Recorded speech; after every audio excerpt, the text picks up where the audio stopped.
It's about 7 minutes into our live chat right now, 10:07 here on PST.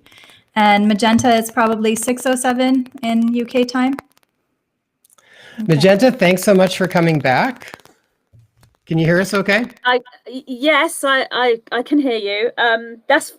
Thank you for inviting me back. I'm really happy to be here. Thank you, guys. Oh, no, it's really lovely that you've invited me. So I'm still dealing with some sound issues here. Okay. Testing. Okay, yep. It's okay. Okay, so we had a couple technical issues with the sound there, so hopefully this will be okay. But I know sometimes Magenta gets a little bit of hearing back from the reverb from the audio, so hopefully this will be clear as we go along here. And if anyone out there is listening in right now, can you give us some feedback as to the audio? That would be great. I think we can get started there. And then basically what we're going to be doing is we've compiled a ton of questions for Magenta that you guys have posted. And then during the process here, feel free to put in questions if you have any, and we'll try and add those into the mix as well. So Magenta, welcome back. We've had so much great feedback on the last episode. So I'm just going to say some of the things here. Nina Catherine said, this hands down was one of the best interviews I've ever seen. Thank you for making such an epic episode. Flower Life said, I adore Magenta too, and I trust her 100%. Thanks for a stellar broadcast of light, truth, and love. And Christine Adams, this was such a brilliant interview, confirmed many things I sensed. Thanks, facilitators. Thanks, Magenta. And the list just went on. So there was so many really great comments from everybody. Okay, we got coming back that Kavitha, thank you. That the audio for the most part is really good. A little bit of crackling noise in the back. Okay, just let us know if the crackling noise persists or if it goes away. And because we will have to make sure we make a little bit of adjustment if that is the case. The crackling noise is really loud, my end, actually, when you're speaking. It just sounds like... Yeah, I'm going to try this right now, Magenta. Hang on one sec. Let me... Maybe this. Yeah, I'm going to switch this and see.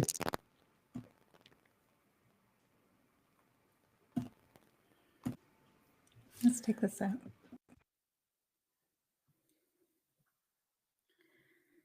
Okay, say something. So I can't hear you at all now, guys. The dark forces are conspiring to prevent us from communicating. So I don't hear you at all.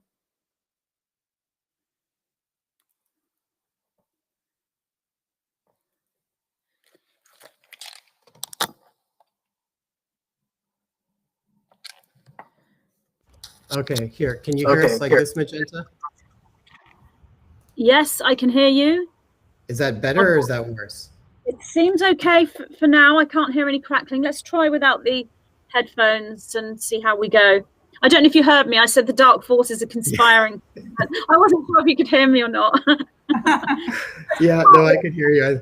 I think for sure. There's definitely been, it's a funny one. There's definitely been lots of different technical glitches over this last while for lots of different things. So getting feedback that right now from Luann said that it's perfect sound. So sounds good. Okay, lots of good. All right, so I think let's try that. Okay. Keep us posted. And then let us know, are you okay there, Magenta? Are you getting any feedback? Are you all right? Hello. A little bit. Yeah, but. Okay, let's try and do this the best we can, and we'll kind of go from there.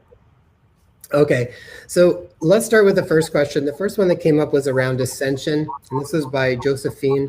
And she said, what do you mean by ascension? And then as we combined a couple of others, it was also, what are we actually ascending from and what are we ascending into?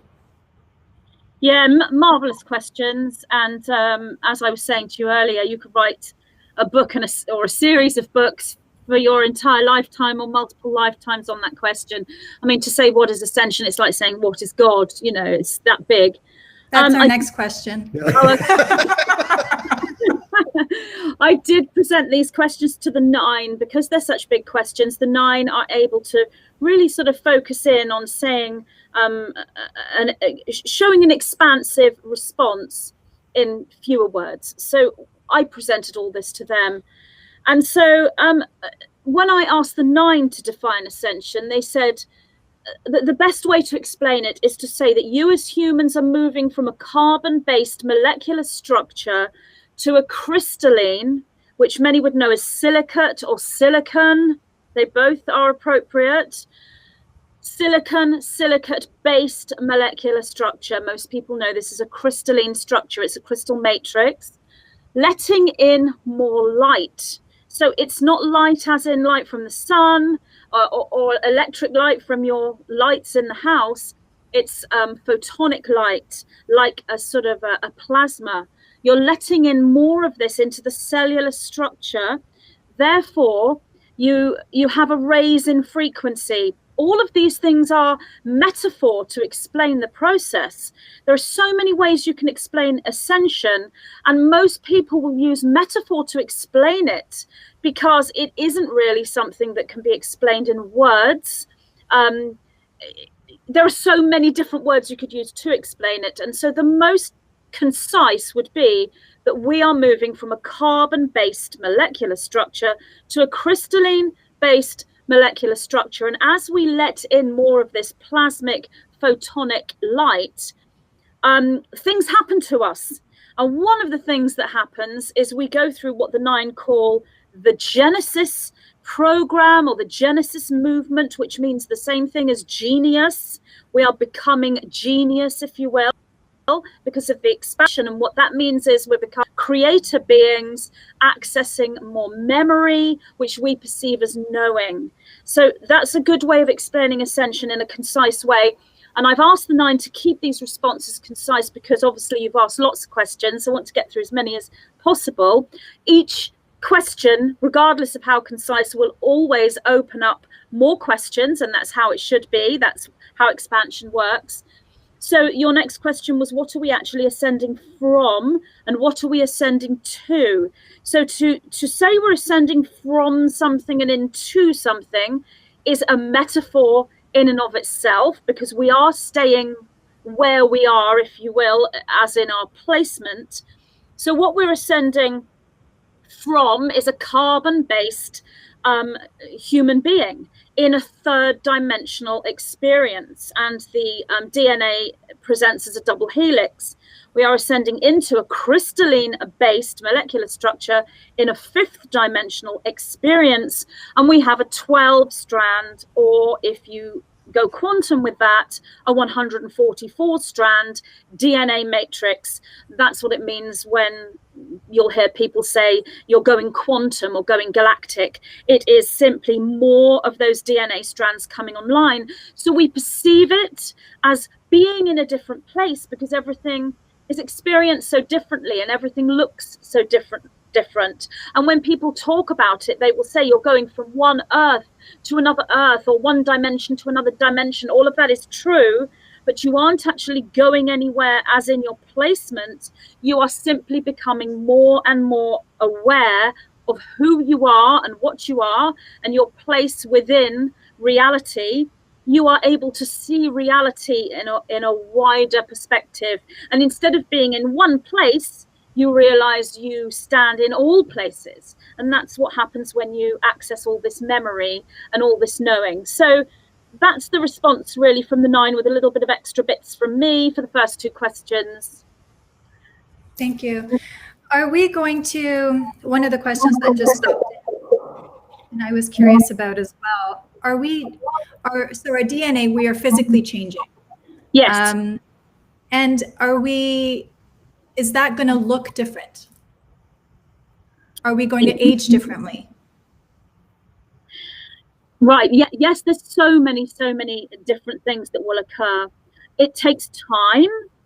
So from the higher perspective, what's happening is a quantum leap that's happening in an instantaneous movement. So when you look at the whole of evolution, you've got this slow evolution, gradual evolution, and then you have these spikes of rapid evolution.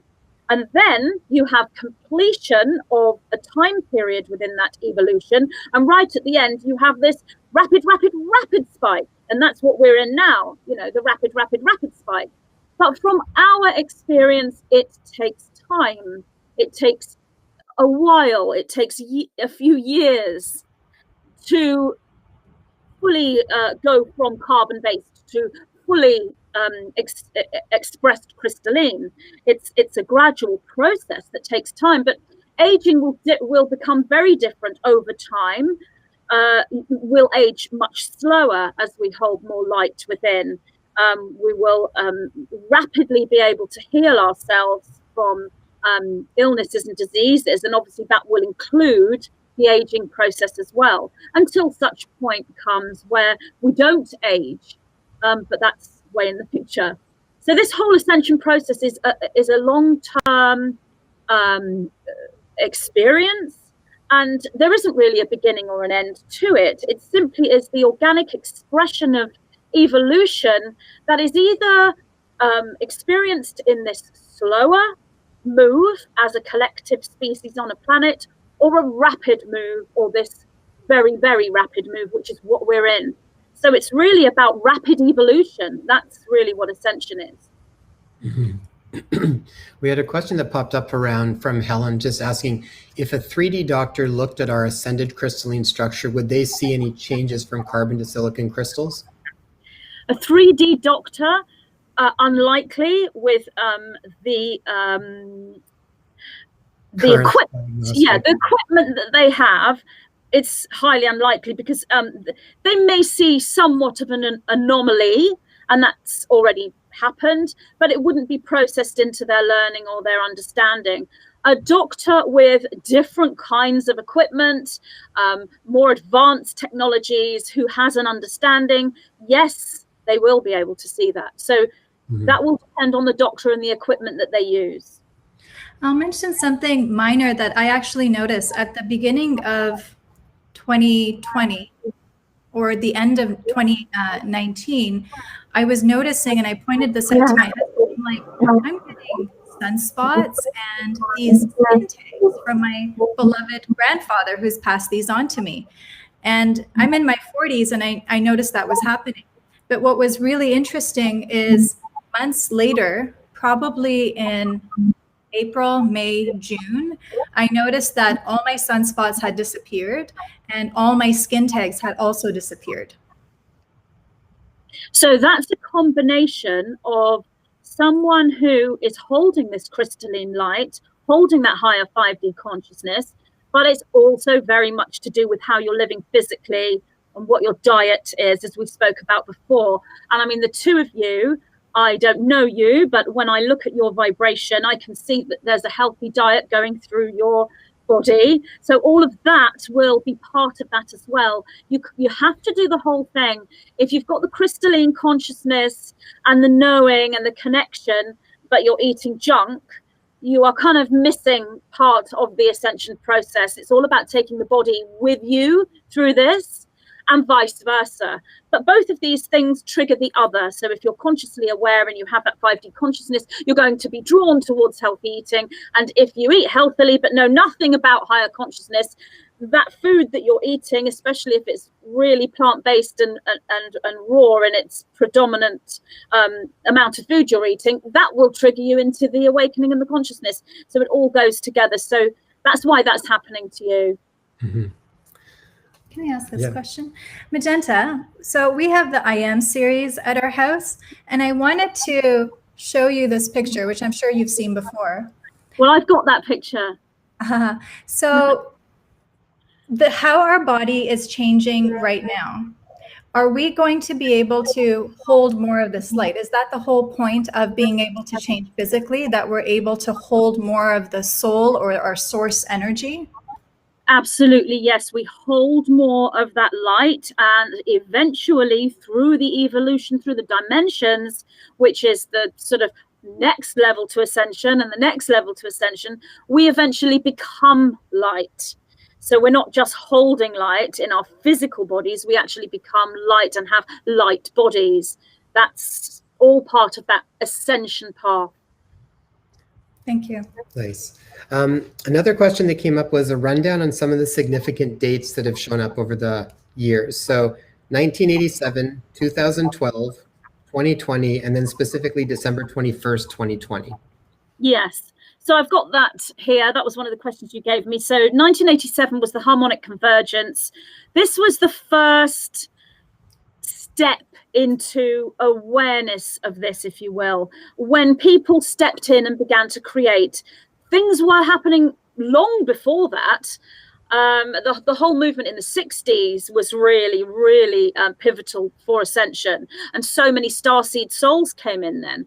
But 1987 was the harmonic convergence, when the collective started to become aware of these energies and these astrological alignments, and of the whole sort of plan in a linear calendrical sense. So that was a very significant year.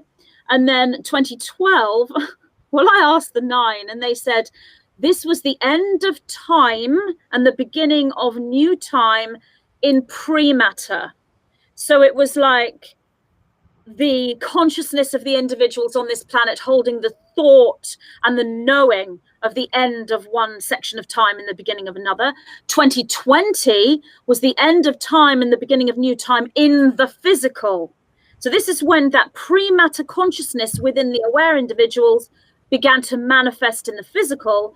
And the 21st, the conjunction between Saturn and Jupiter, the solstice, this is when the awareness of the aware starseed awakened individuals and the awareness of those who are not awakened come together in this bifurcated creation of reality. And it's not just about the consciousness of the individuals on the planet. This is coming in from other places too, and the planet herself and the galaxy. But this is when this bifurcation is created, and the Saturn-Jupiter alignment added to that, where choice is now given in a physical sense. So we've had a choice energetically for many years. The harmonic convergence, we would have known about these choices and how to manifest and how to create altars and manifestation and wanting to go forward, setting ourselves up for multiple lifetimes, because all of these cycles were occurring at the same time. And 2012, 21st of December 2012, was when all those cycles lined up. And then you have this sort of bridge from 21st of December 2012 into, there was 21st December 2019 was sort of aligning with that as well. The year before, it all sort of happened in 2020, then 2020 and so on. So these cycles have lined up now, and we are sort of aligning ourselves with all of them. So 21st of December 2020 was that creational period where everything is bifurcated and the choice becomes physical, meaning in everything you do, there's a choice. Those who are aware will recognize the choices, will see the positive and negative in all things, and they will be able to see multiple branches off from those choices. So every single choice they make opens up a whole new network of choices, and aware individuals will be able to see that. But those who are not aware will also be offered these choices, even though they don't know about them.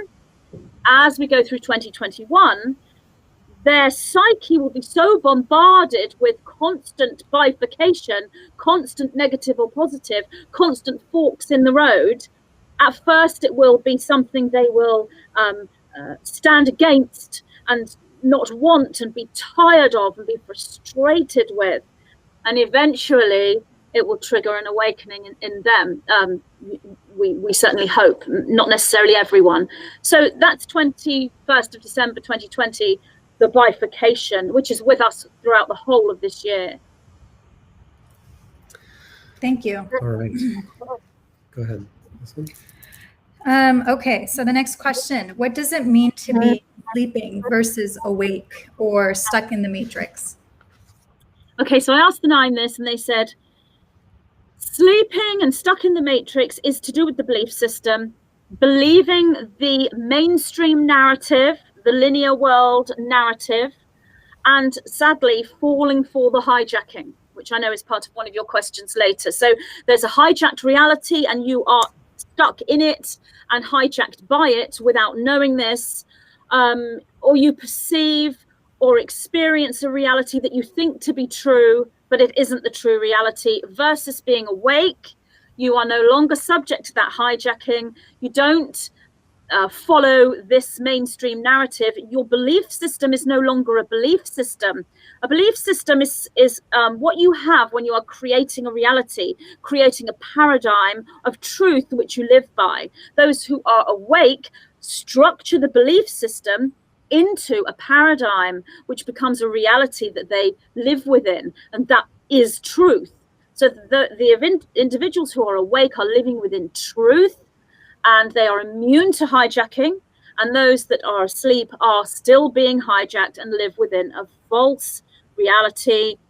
And they said also, if you are asleep, you cut yourself off from source, and therefore you block the ability to fully become crystalline. When you are awake, you are unified with source, and you are receptive and open to becoming crystalline. That's that bifurcation. And so that bifurcation is awake and asleep. That's what the bifurcation is. Carbon, stuck in the carbon reality, the linear reality, the 3D, the hijacking, or awake to that, open, receptive, and allowing the light to come through the body, the crystalline change to take place, and moving into truth and knowing and the creation of a paradigm. And both of these individuals, these groups, the individuals within the groups, the bifurcation of being asleep or awake is creating the asleep or awake within the individual, but the consciousness of the awake ones and the asleep ones are creating the bifurcation. It's like a unification between the consciousness of the people and reality itself. So it's like, what came first, the chicken or the egg, the bifurcation or the consciousness? And it's all at the same time, and that's how it's working. What was really interesting is what one of the initial feelings that came up for me at the beginning of this pandemic was anger, a lot of anger. And I, you know, my husband and I had a conversation about this. I'm like, why, you know, I'm trying to figure out why there's so much anger coming out right now, specifically towards people who could not see things in the way that we were seeing it, which is the majority of the population. And when we had a conversation, we realized that it actually has to do with feeling that, you know, if we're not willing to look at this information, if we're not willing to open up and see other possibilities of how things are, if we're not open to receiving light, changing in our physical body, then we're kind of delaying this process, and we're going to be stuck within this phase of more and more suffering for a longer period of time. And what I realize now is that everybody's on their own path. Everybody is kind of showing up for their own reason to play out. Check the sound for a sec. Magenta, can you hear us okay? We're having a couple comments saying that the sound is off. Everything's fine my end at the moment. One more time. Can you guys just let us know if the sound is okay there? Echo. Maybe not quite so loud. Maybe. Okay. Let's try that again. Sorry. So I'm realizing everybody has their role to play. And does the 9, or do you see it that way as well? And even as far as the contrast that, thanks everyone, the contrast that we're seeing come up, the perceived negativity, the challenges that we're facing all have a role to play within this grander scale of evolution. Yes, absolutely. Getting massive feedback again. I can hear myself speaking. Hello? Okay. Yeah, it's okay. I'll try and answer your question and try and ignore it. It's so off-putting when I'm hearing my own voice screaming in my ear. Okay, that seems to have eased off. Okay, so every single individual is walking a path individually in a unique way, as well as walking a collective path. So every single person has a part to play in the overall ascension, the overall process. It's not a case of one person's more significant than someone else. So I'm up here talking to you guys. I'm no more significant in the ascension process and in this whole movement that this planet and galaxy is going through than someone who no one has ever heard of, who lives alone and no one is ever going to know. Because it's not about how much you are out there and seen. It's your reality is the only reality from your perspective, because every single individual is a complete divine counterpart of source.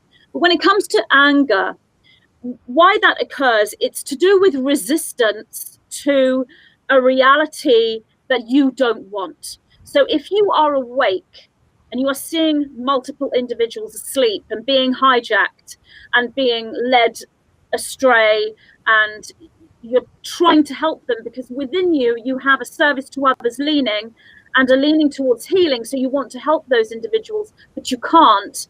That reality is not what you want, because your job is to help and heal. And when you see people being hijacked willingly and doing what you would perceive as making silly moves to hijack themselves even more, that's very frustrating. It puts you into resistance and it makes you angry, because also when there's a hijack reality coming in and hijacking is taking place, you will look at that group and think, well, it's your fault the hijacking is taking place. Because if you all knew the truth and you all stood up against the hijacking, then the hijacking would stop, because we are the predominant amount of individuals, and we are the people, we are the ones with the power. So for goodness sake, stop acquiescing and stand up to this tyranny so that we can be free. So that is going to cause frustration and anger within an awake individual.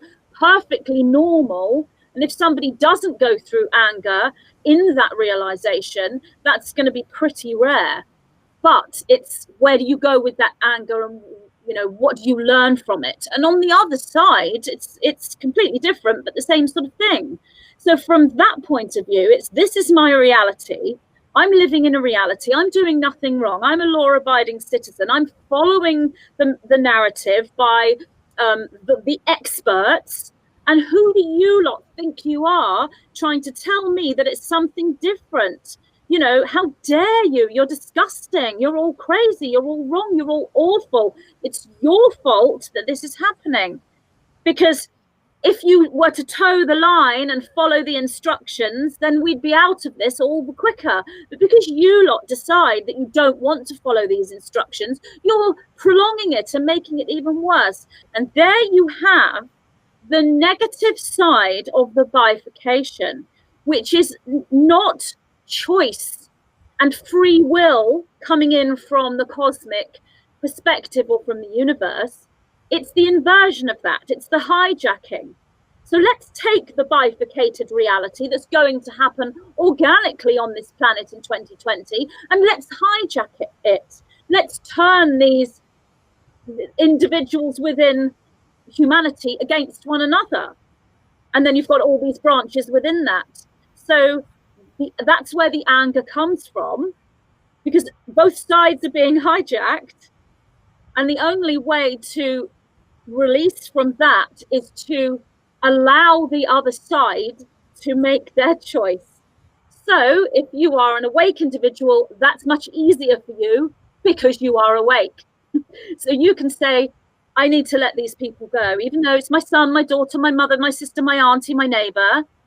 I can't control these people. I need to let them go. I will help them as much as I can with love. But it also may mean standing and taking their anger and standing there with love in complete instantaneous forgiveness. Yes, it's easier said than done. This is the whole sort of Jesus Christ path in the Bible. That's what he did. Those who are not awake, there are some that can do this, that can look and think, well, you lot are allowed to have your beliefs.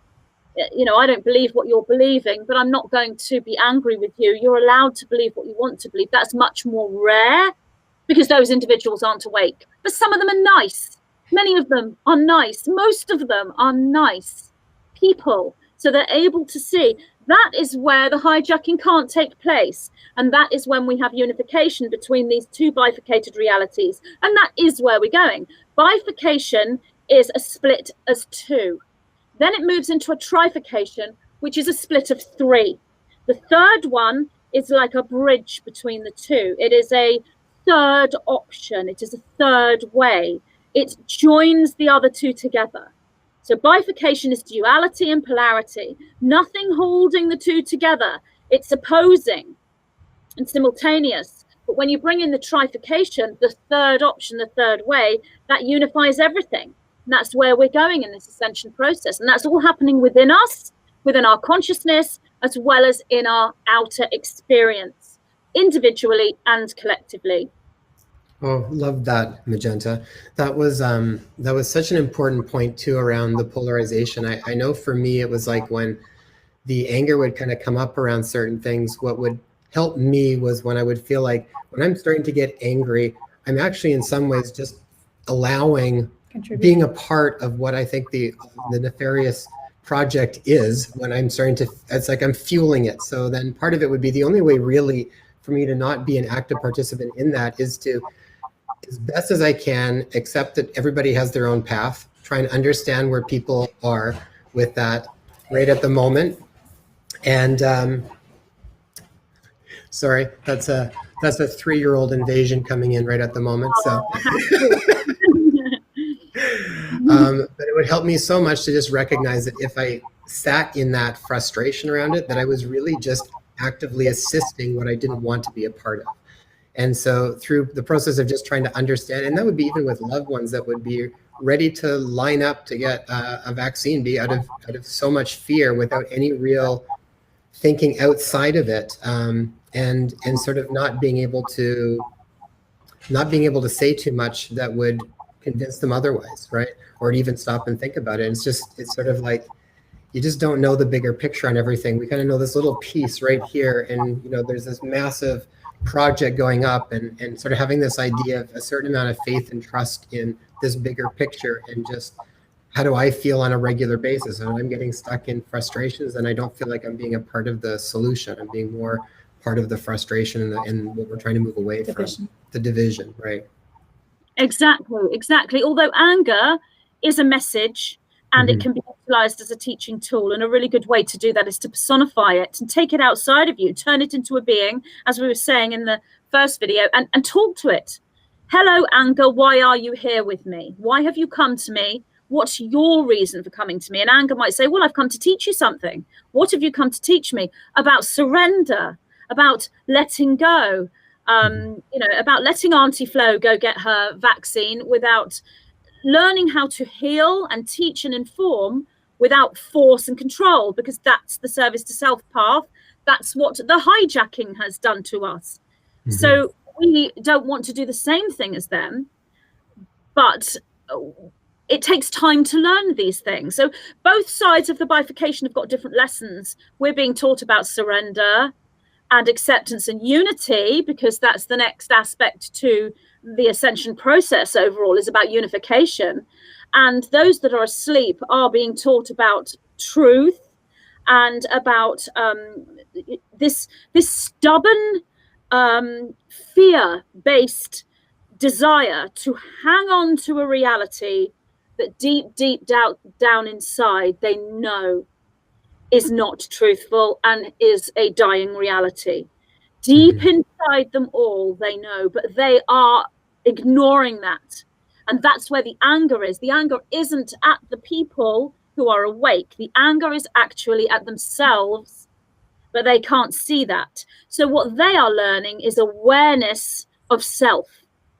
And what we are learning is unity and surrender, because we've already learned those lessons in that side of the bifurcation. We're in a higher place because we're the ones with the crystalline DNA and more memory and more awareness, and they're still in carbon and they've only got a double helix, and we're going through the reconstruction of the DNA strands. So we're all in these different places. Yeah, and I remember like hearing before, anger can be a great tool. You get enough angry people, you can change the world. But at the same point, that flip side of it is when anger becomes more tied around hatred and violence is where it starts to become problematic. I totally agree with you. We've talked about service to self factions, and that just brings another question that came up was, in what ways have service to self factions hijacked us or our reality without us knowing it? And what is the ultimate agenda for service to self factions? Who or what are the service to self factions? So, yeah, Big questions. Three humongous questions that could go on for multiple lifetimes. So I have asked the 9 to be concise here. And so they said, every system has been hijacked. Every part of reality, including and especially your beliefs and thoughts, which shape your reality. You've been hijacked into creating the reality that the hijackers want, not what you want. And you have unwittingly become your own jailers. They hijack through inversion. Everything is inverted. Your beliefs as to how to become free and live freely is the opposite as to how to actually become free. What you see as a trap and tyranny is in fact your liberation from it. I will go into that. Ultimate agenda is to remain cohesive. This is their ultimate agenda, the service to self factions. Ultimate agenda is to remain cohesive in reality and extend their existence beyond the organic. Service to self factions are groups of individuals who have or aim to or are hijacked by those who have or aim to polarize within the negative. This is to create a match to the organic artificially, done through control and absorption of other rather than radiation to and unification with other. So I know that that's a lot. Let me just go through that. So every system's been hijacked in our system. Every part of reality has been hijacked. So you're asking, you know, in what ways have they hijacked the reality without us knowing it? So what they're doing is they hijack the beliefs and thoughts of the people, because beliefs and thoughts create reality. So you are creating your own reality through beliefs and thoughts that have been placed within you from the hijackers. And this is why the 9 are saying you've been hijacked into creating the reality they want, not the reality you want. And you think it's what you want because your thoughts are hijacked, and you have unwittingly become your own jailers. So basically, the best prison, I guess, is for the inmates to build their own prison. That's basically what the 9 are saying. How they do this is through inversion. So that's inverting everything. Everything is inverted. And your belief as to how to become and live freely is the opposite. So this would be the individuals in the asleep part of the bifurcation. They are trying to work out how to be free. They have come across a conclusion that they all share as to how to be free. The truth of the matter is, how to be free is the opposite of what they think, because they're in an inverted system. So you go over to the awake part of the bifurcation. When we look at their belief system, their paradigm, and their consciousness about how to be free, they are correct. So they are going about their business trying to be free. And then you've got these other individuals, which is the majority in number, not in frequency, who are looking at them thinking, you are jailing us, because the two bifurcated realities have completely different agendas. Sorry, the same agenda to be free and different ways of getting there. One's hijacked, one is not. That's what the 9 are meaning when they say that. What you see as trap and tyranny is in fact your liberation from it. So the bifurcated reality of the asleep individuals, they are seeing trap and tyranny over here in the individuals that are free, not realizing that to go there and to be with them is what will free you from the tyranny, because they don't know that there's any tyranny. They see the tyranny coming from the people within that bifurcation.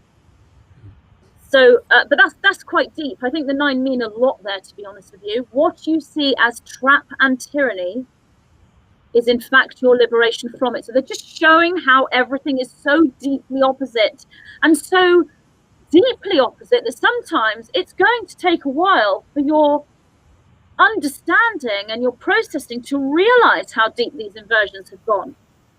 And then they go on to say the ultimate agenda is to remain cohesive in reality. So The service to self factions want to remain in reality as a structure in a cohesive sense. And they want to extend their existence beyond the organic. And what that means is we're in completion, and at completion, there is a change in polarity where you go from a polarized reality into a higher polarity. So love and fear becomes love and light, if you will. It's a higher version of polarity. The other way of looking at that is you have a bifurcation and a trifurcation and then unity. So you're looking at fifth dimensional consciousness and above. So that can't sustain because that's a lower consciousness, hijacking the 3D and using the 3D consciousness in order to sustain. So at completion, that falls away as everything raises. And on a physical level, that would be the Schumann resonance, the awareness of the people, the great awakening, justice, the truth about the political system, the truth about the illness itself, the truth about the methods of healing. All of that is coming up to the fore, and it must come up to the fore. And if it comes up to the fore, their existence ends, because instead of people looking the other way and thinking, oh, this is a lovely reality, this is a lovely reality, but that's wrong, and that's wrong, what they're doing is, this isn't a lovely reality, that's wrong, and that's wrong, and then they turn around and they say, and you're the ones who created this that's wrong. We need to focus on you now. So they're seen. And their dark magic cannot work when they are seen. It can only work when they are in secrecy. They must be veiled, and they are becoming unveiled. So that is what the 9 mean when they say this. Service to self factions are groups of individuals who have or aim to, or are hijacked by those who have or aim to, polarized within the negative. So polarizing within the negative is a spiritual path you take. There's positive polarization and negative polarization. We are taking a positively polarized path, which is service to others, compassion, and unity, and ascension into this fifth dimensional reality. But there is another spiritual path that you can choose to take up to the 7th dimension. Once you become 7th dimensional, that choice isn't there anymore, but up to 7D, you can make this choice. That's a whole other subject.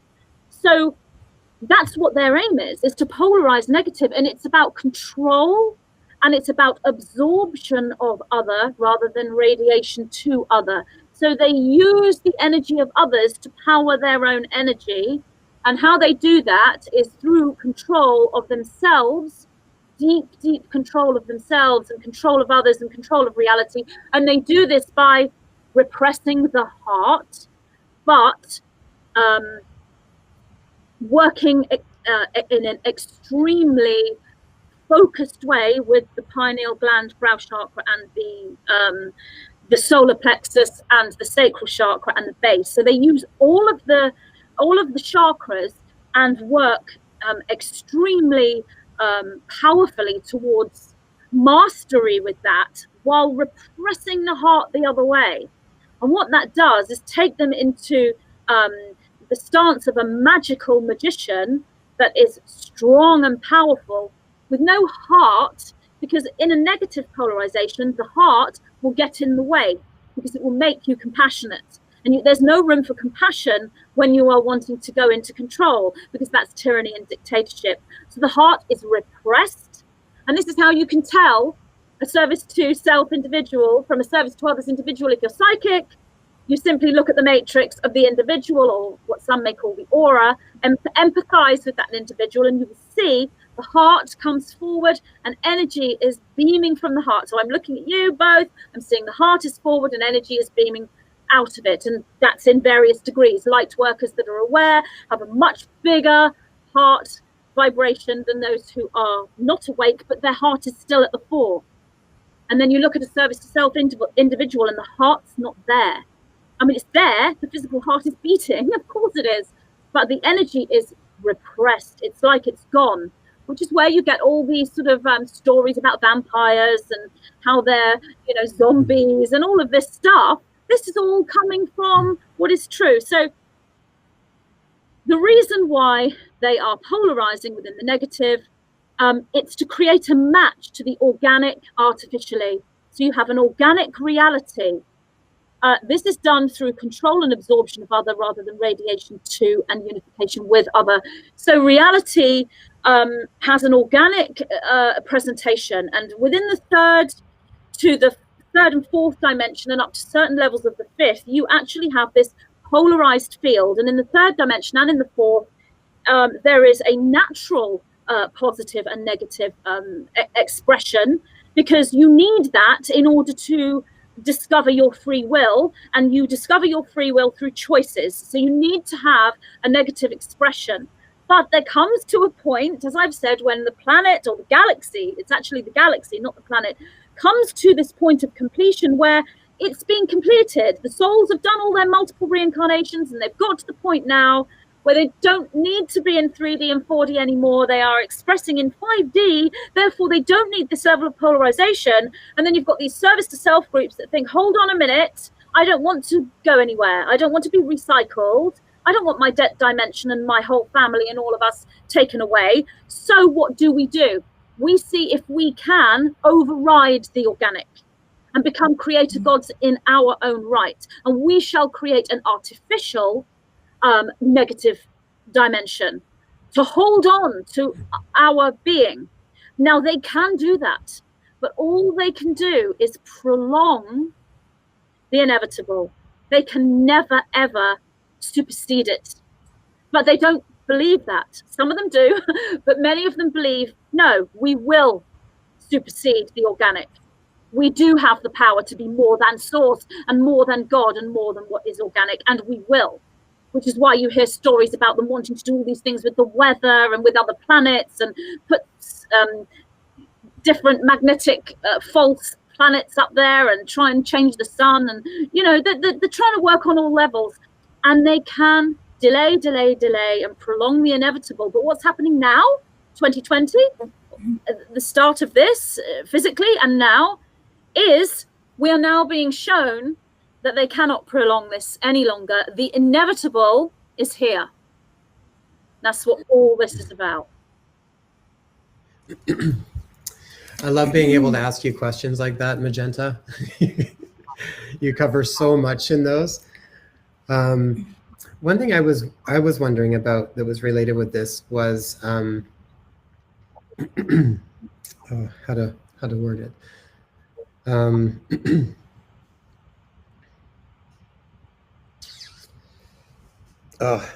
I'll come back to it in a sec. I'll let you go to this one. It's deep stuff.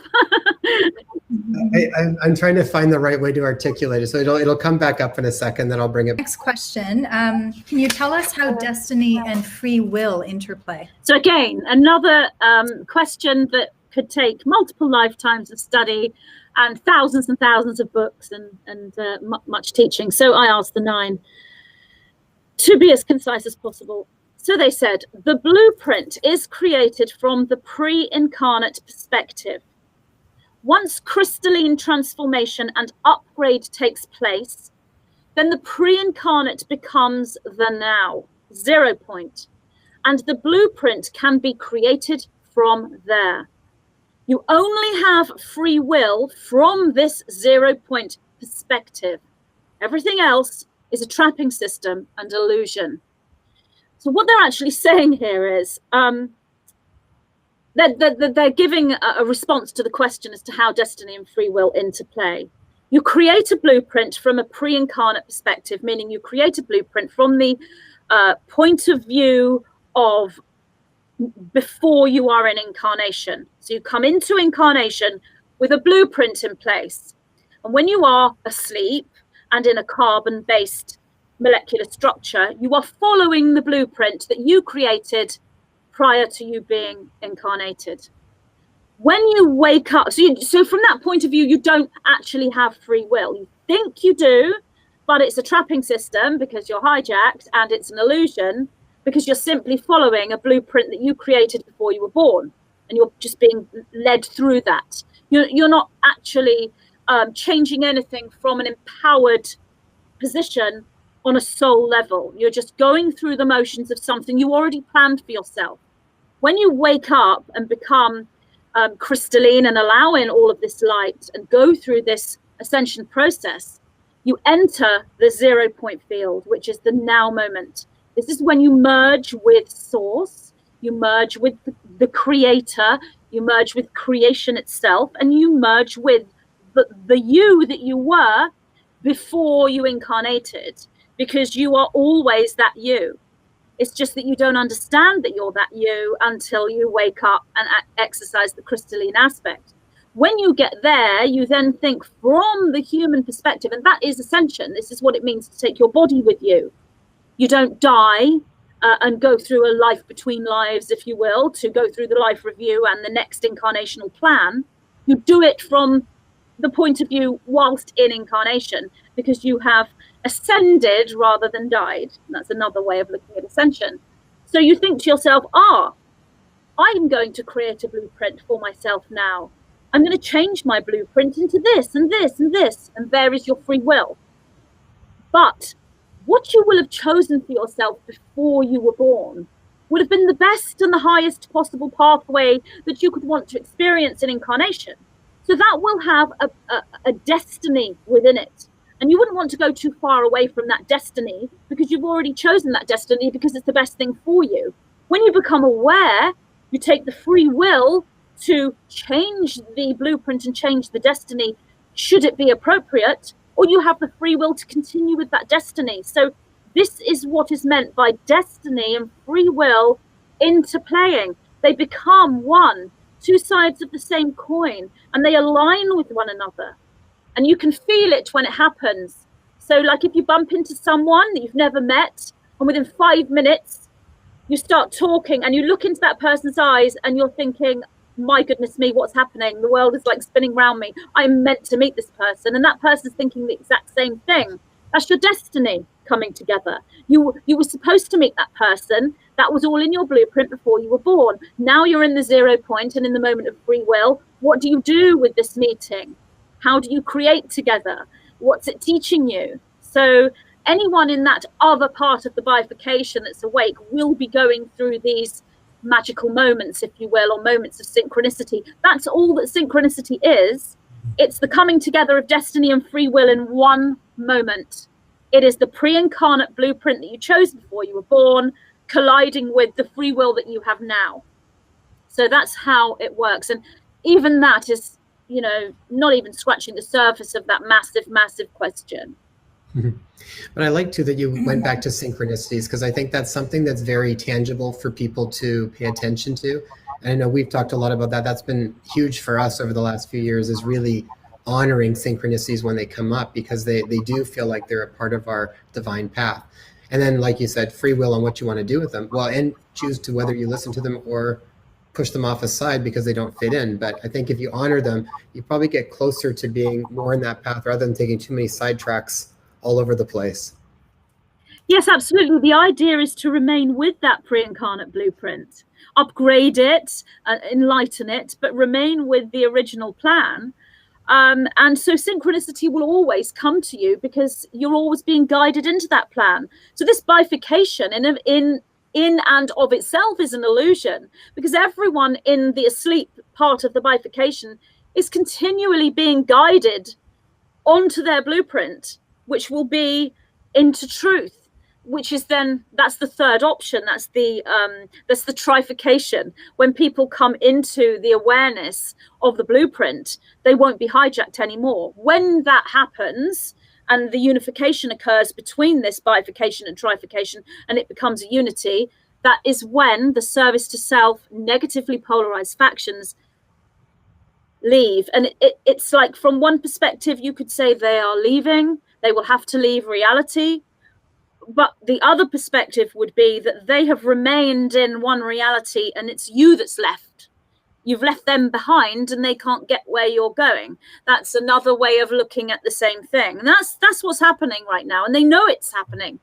So they're desperately trying to hang on to to hijack the bifurcation, which is organic, and turn it into division against the people. But the division against the people is also creating an awakening, because it's becoming even more of a bifurcation, which is creating yet more free will and yet more awakening and yet more realization and yet more unity. So everything they do, it's impossible to go against the inevitability. It's impossible. It's just there's no way out of this conundrum. It's like a chess game that's got checkmate written all over it, and there's no way that you can uncheck your king when every single piece is holding your king in check. If you know what I mean. Yeah. Well, and I think the question I was going to ask you about the service to self factions, and correct me if I'm wrong on this, but this is kind of how I was thinking about it, was that the service to self factions are not necessarily creator gods in the same way that the humans are, or that we as the major populace. But so what they have to do is they kind of manufacture the situations to create a certain feeling, thoughts, beliefs within the masses, which then we actually create our own reality based on that. And all they're doing is kind of pulling the strings. And so ultimately, if we take that power back and own our thoughts, feelings, beliefs, then there's no power that they've got to begin with. 100% using us as creative forces. Mm-hmm. Sorry? So they're using us as creators, essentially. Absolutely. And if you look at that film, The Matrix, the very first one, where you've got all these babies in batteries, and the artificial machines are using the human babies as batteries.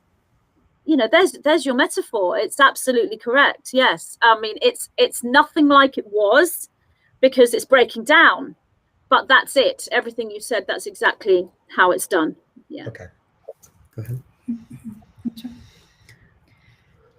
This one's a little bit, got a few different things on it. This is a question that came up from Ella, and there's a couple pieces to it. I think she's wondering, as far as multi-galaxies, are there multi-galaxies outside of maybe what we know as one-dimensional? And then she mentioned to source. So I guess whatever we're aware of as far as the different dimensions, outside of that, are there other galaxies with other dimensions? Oh, okay. I may have misinterpreted the question. Well, I'm not sure exactly if I'm saying it correctly. She just said, are there multi-galaxies outside of our source to 1D? And then she's wondering that when she dreams and she slips over to other timelines, is it possible that she can go into other parallel realities? Yeah, I mean, I've answered the question. I asked the 9 to assist me with this. What I will say, first of all, is there is, from one perspective, and from the most important perspective, there is nothing outside source. Source is all there is. So there's nothing outside of that. But there is another perspective where we are source. We are each individual, infinite, mirrored replicas of source. And there's nothing outside of us when we are in that place. But you can take the perspective where there are multiple infinite source replicas. So you've got one infinity. As you know, infinity goes on and on and on forever. So that would be the one source. But within that, you have multiple infinities. You have infinite infinities. So the answer to the question, are there multi-galaxies outside our source to 1D, would be both yes and no, depending on the perspective you are looking at. Predominantly no, but there is a perspective where it would be yes. And of course, you can go to philosophical, religious or spiritual masters having discussions, and they will be arguing about this question. Yes, there is something outside source. No, there isn't. Yes, there is. No, there isn't. And they're both right, depending on the perspective. But I will go through what the 9 said and what I said with assistance from the 9 here. So are there multiple galaxies outside our source from 1D to source? And yes, the 9 said yes and no. Nothing is outside source, but we perceive it to be so. So when you break down the perception from ultimate unity, you have infinite infinities. So you would have infinite multiple galaxies, as the questioner Ella is asking. So she would be correct from that point of view that yes, well, she hasn't made a statement, but her question would be yes from that point of view, but no from the perspective of source is everything and there is nothing outside of that, for it is all things, and it is the multiple infinite infinities.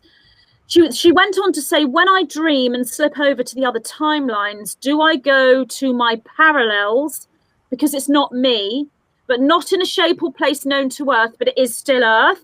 I kind of know what she's meaning, I think. Or is it just a consciousness download? So the answer to that is both. I think she's asking, am I going to a place, a parallel, reality a place, or am I getting a download? And it's both. It's both a place and a download of information, because consciousness is information, and that is a place, can be perceived as a domain within reality. It's not really a place. It's like, is there such a thing as place? Is there such a thing as space? And the answer to that would be, well, yes, of course there is. But the other answer would be, no, there isn't.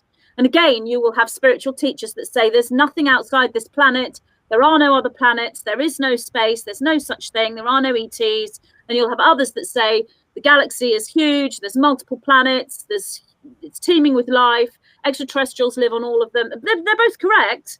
It's like, which perspective are they looking from? They're both correct. So it's a great question, a really great question. And when you can ask questions like this, you are moving into expansion. And the answer is always best coming from the questioner. So if Ella asks herself this question, the answer she gets is going to be more in alignment for her than the one she's getting from me or the 9. But I'm just going to throw that in simply because the question is so expansive.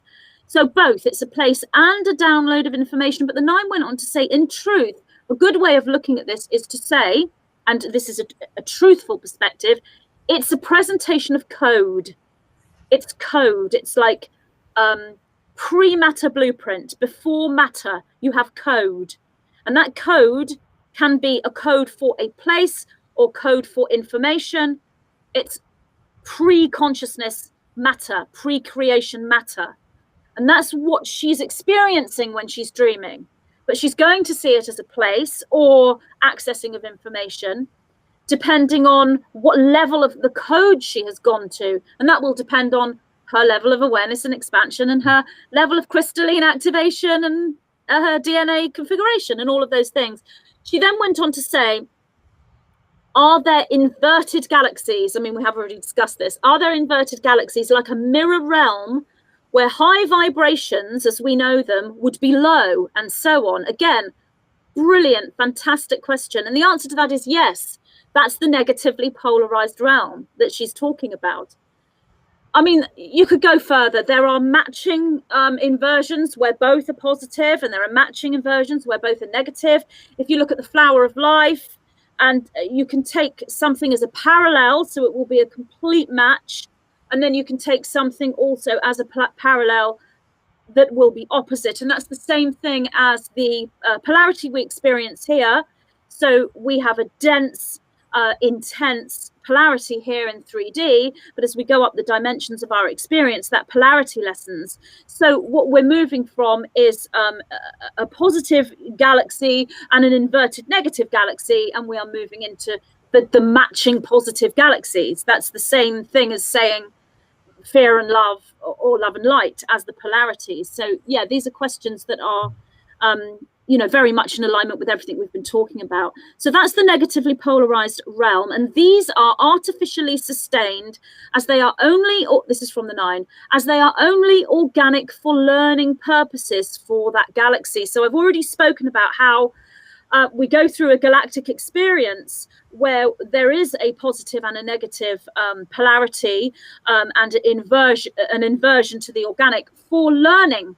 And then when you get to the point of learning, that falls away because the next stage is then experienced. But what we've got here is a hijacking holding on. It's like, no, I don't care if they finished their learning. We don't want to go anywhere. We're going to be better than you, Mr. Organic, Mr. Source. We're going to hang on to our reality.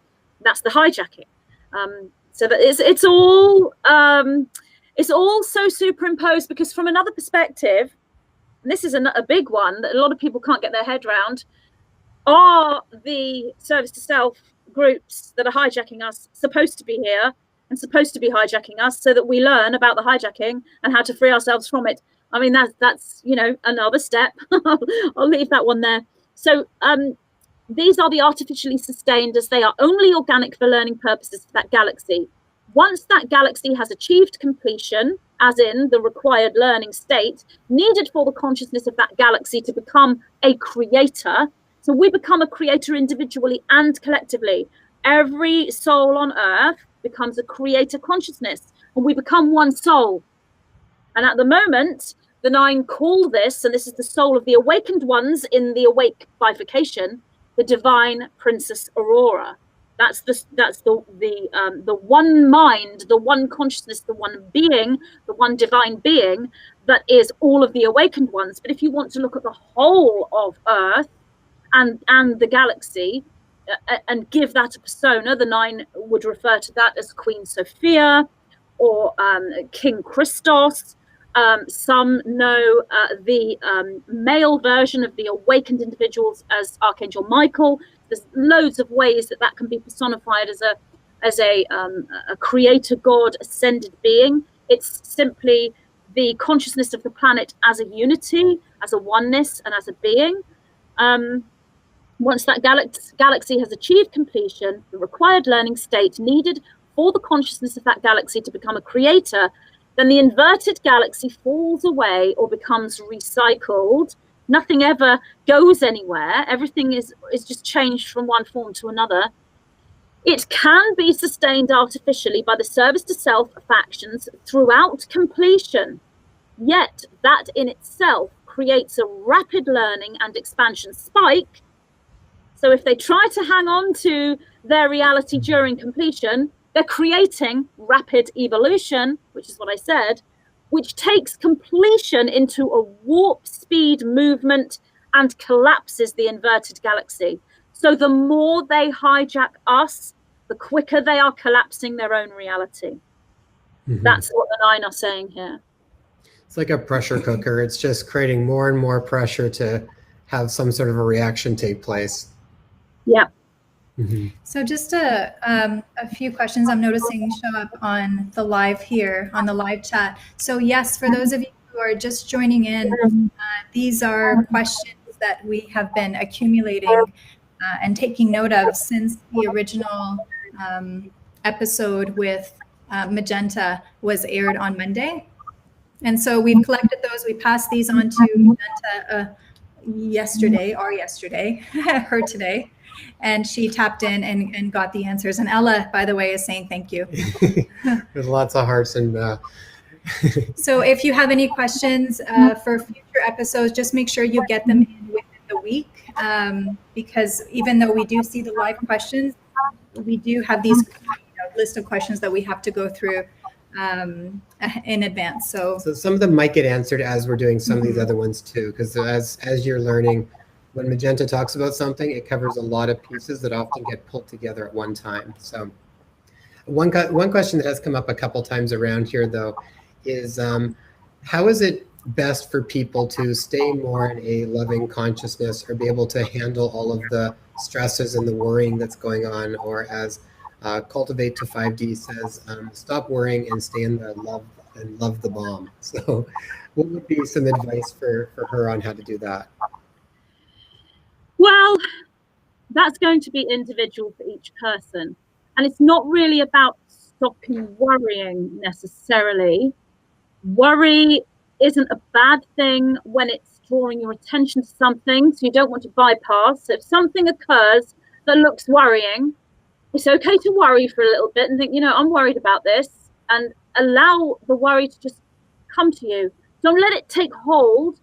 Let it just move through you and acknowledge it. Okay, I'm worried about this thing. It's normal for me to be worried about this thing because it's affecting me and my family and my loved ones. So how can we work with this? And then there are multiple ways to do that. And each individual will have a love that they have. Is it yoga? Is it exercise? Is it running? Is it writing? Is it music? Is it cooking? Is it sitting with your cats? Is it gardening? Find the thing you love. Do whatever it takes to bring you into the heart, to bring you into bliss, and do that movement so that you can work through what the worry is and why it's there. Another way of doing it is to personify the worry, take it out of you, give it form, communicate with it. Why are you here, Mr. Worry? Why are you here with me? Why are you in me? Well, I'm in you because you've read that thing in the news and it says blah, blah, blah.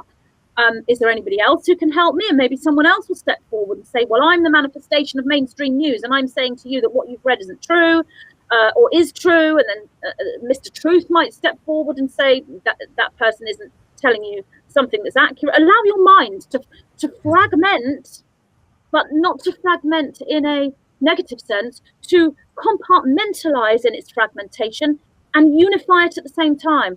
Allow yourself to become multiple beings and multiple aspects. Allow yourself to expand, or you can do it through writing, which is my preferred way. I do sit there and work with all these different parts of me. It's fun, but writing is a good one. So you can take a blank document on your computer screen or get a pen and paper and write, "Dear higher being that's around me," or whatever name you want to give the deity or the higher being that you look to. "I'm worried about this thing. Can you tell me why?" And sit there and breathe and allow the writing to come. It doesn't matter what comes out. It could be complete nonsense at first, but listen to it, take it away. You might not be a writer, you might not be a speaker, then these things will come to you in some other way. You might bump into someone who'll give you the information. You might go watch a video and the information you're looking for is in there. So this is about synchronicity. It's about blending the physical reality with the spiritual and being open to all things. When you do that, it becomes natural, and then you are able to instantaneously see things in everything. So when a news article comes up, the worry isn't there anymore because you've instantaneously worked through it. So what actually happens is this article shows itself, or this politician says something, and you instantly look around the energy and you will then say, well, that's not going to happen, or that might happen, but I won't experience it because I'm in this part of the bifurcation. But then my friends might, so maybe I need to warn them, or maybe I need to talk to them. It's an individual journey. It's an individual journey, and there are multiple helpers out there to assist us in getting through this. And if we can't do it on our own, then we should seek help from healers of various kinds, yoga teachers, Zoom one-to-one calls, seeing people like you, going out and looking for support. I mean, and that's just another question I could talk about forever, really, as to how to access the help. And I guess number one is, stand there and look in the mirror and look at yourself and trust yourself. Trust yourself to know the answers as to what you need in your individual reality. And if you still can't, the group can help. Go find the group where there are others like you, because we are a unified family. We are becoming unified. And I think the last sort of 2 or 3 years, a lot of these groups before 2020 were quite fragmented in the way that somebody would go and seek help about something, and then there'd be all these different opinions that would confuse the seeker, and everyone would argue about what's right and what's not right. But since 2020, there's been more of a unification, because every individual that's awake knows that moving through this time and collapsing this old order and this tyranny and moving forward into sovereignty and freedom is the number one for this planet right now and for everything yet to come. So people are unifying together more and arguing less, and that will continue in 2021. So find the group. I have a Facebook group, other spiritual teachers and truth leaders, they have spiritual groups and Facebook groups, and I'm sure you have a place where people can go. So if you can't find the knowing within, then go access the support. Yeah, that's great. And I think even for us, that's why one of the main reasons as to why we felt very compelled to hold this series is to actually bring people together whom we felt validated by, and share everyone on our platform so that other members of our global community can tune in and also feel validated, but also see, which guest or which number of guests they felt they most resonated with, and that there's the enhancement of our community which will continue to grow and grow. Yeah, and absolutely. I'm sorry, go ahead. I said absolutely, and you've got an amazing lineup, because I got your email saying who's guesting next. Yeah. So I don't know whether you've actually publicized who's coming, but you have a wonderful lineup of guests. Oh my gosh, we're and it just kept getting better, and we're actually setting up for a second series after a part 2, Creating New Earth, will be a second series that'll come up after. So we'll probably touch base again, Magenta, down the road for a second part of this. But yeah, I mean, we've got some, it's a really neat blend because there's a lot of people that we've been following a lot of information over the last while. So like yourself and Lori Ladd and Elizabeth April and Christiane Northrup and Sasha Stone. I mean, there's a lot. And then we've got some people that have been doing work like this for a long time in their own way, like Greg Braden and Lynn McTaggart and Dr. Todd. Yeah, I mean, there's sort of like this coming together of these different worlds, which is kind of the science and the mysticism and beyond. This is the idea, is all these things are blending. And we're at such a focal point where there's so much blending happening right now. And so we just wanted to pull everybody together and just provide all of this information. And what we're noticing too is information is light. Mm-hmm. Like when we have talked about light versus dark, I find that as the more we learn, the more we understand, we're no longer in the dark about a lot of things. And that may be hard to look at, but essentially for us to see all the different pieces of what has created our reality or our sense of reality thus far, when we see it, we can say, no more. I'm no longer taking part in that matrix. And I mean, that has been really essential for us personally. Mm-hmm. And we know it's impactful for everyone else as they learn, do you really want to do a 9 to 5? Do you really want to work 50 weeks a year and then kind of, lie like a beached whale in some tropical place for 2 weeks and feel like I do, yeah.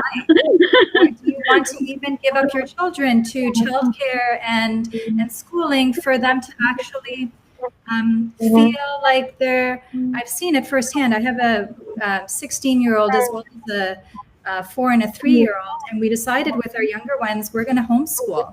I having taken my son through the schooling process, it was depressing for me because I felt like this natural spark and enthusiasm of life and wonder and curiosity was sucked out of him little by little. And as a mom, witnessing that and seeing the information that he was being inundated by, that to me just was useless. It's useless information. Was really hard. So I'm not doing that again. We're not doing that again.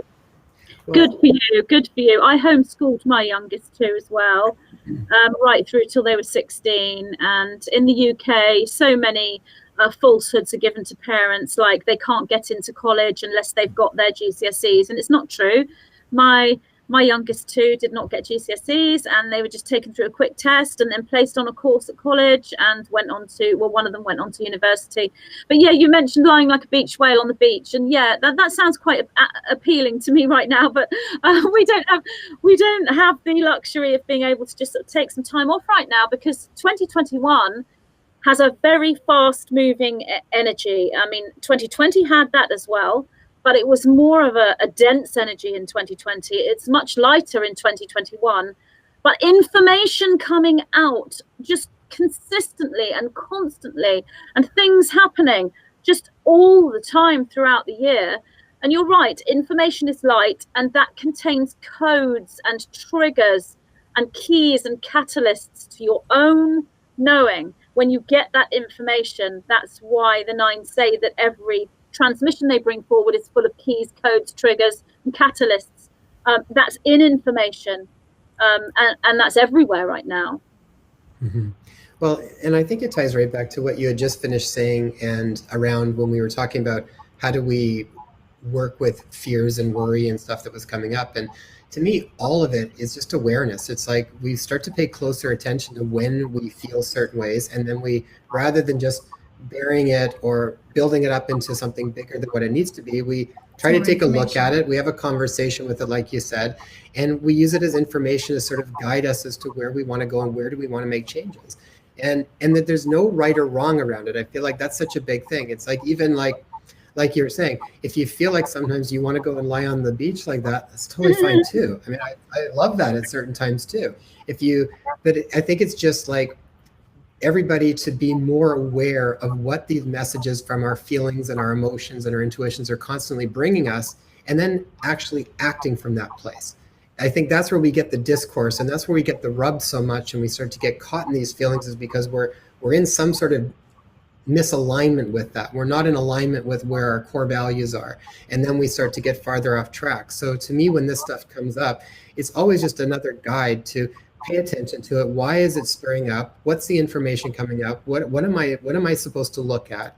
And then where do I want to act from this place? And to me, I feel like the more that, and some of those are challenging decisions to make at times too, but I feel like the more that we keep getting dialed in with being in our own alignment with wherever we are at that point in time and acting from that place, there's less of that discomfort all the time. There's less of that comfort. At least I can say, like, from a personal experience, I know the more that I do that, I feel less inner conflict. It doesn't mean there's not difficult choices to make sometimes, and those things stir up for a period of time. That's always going to come out. I don't think you're human if you don't have this guidance system that's going to surface for us.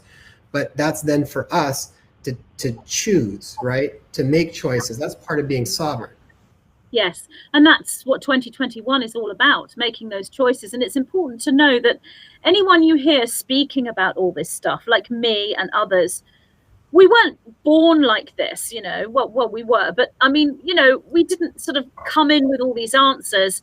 We've been through these journeys so that we could be here for those who are going through this journey now, and you in turn will be helping others go through these journeys in the future, because it is a sort of a domino effect, if you will. So if you are struggling, there will be someone out there that's going to help you, because they are called to help.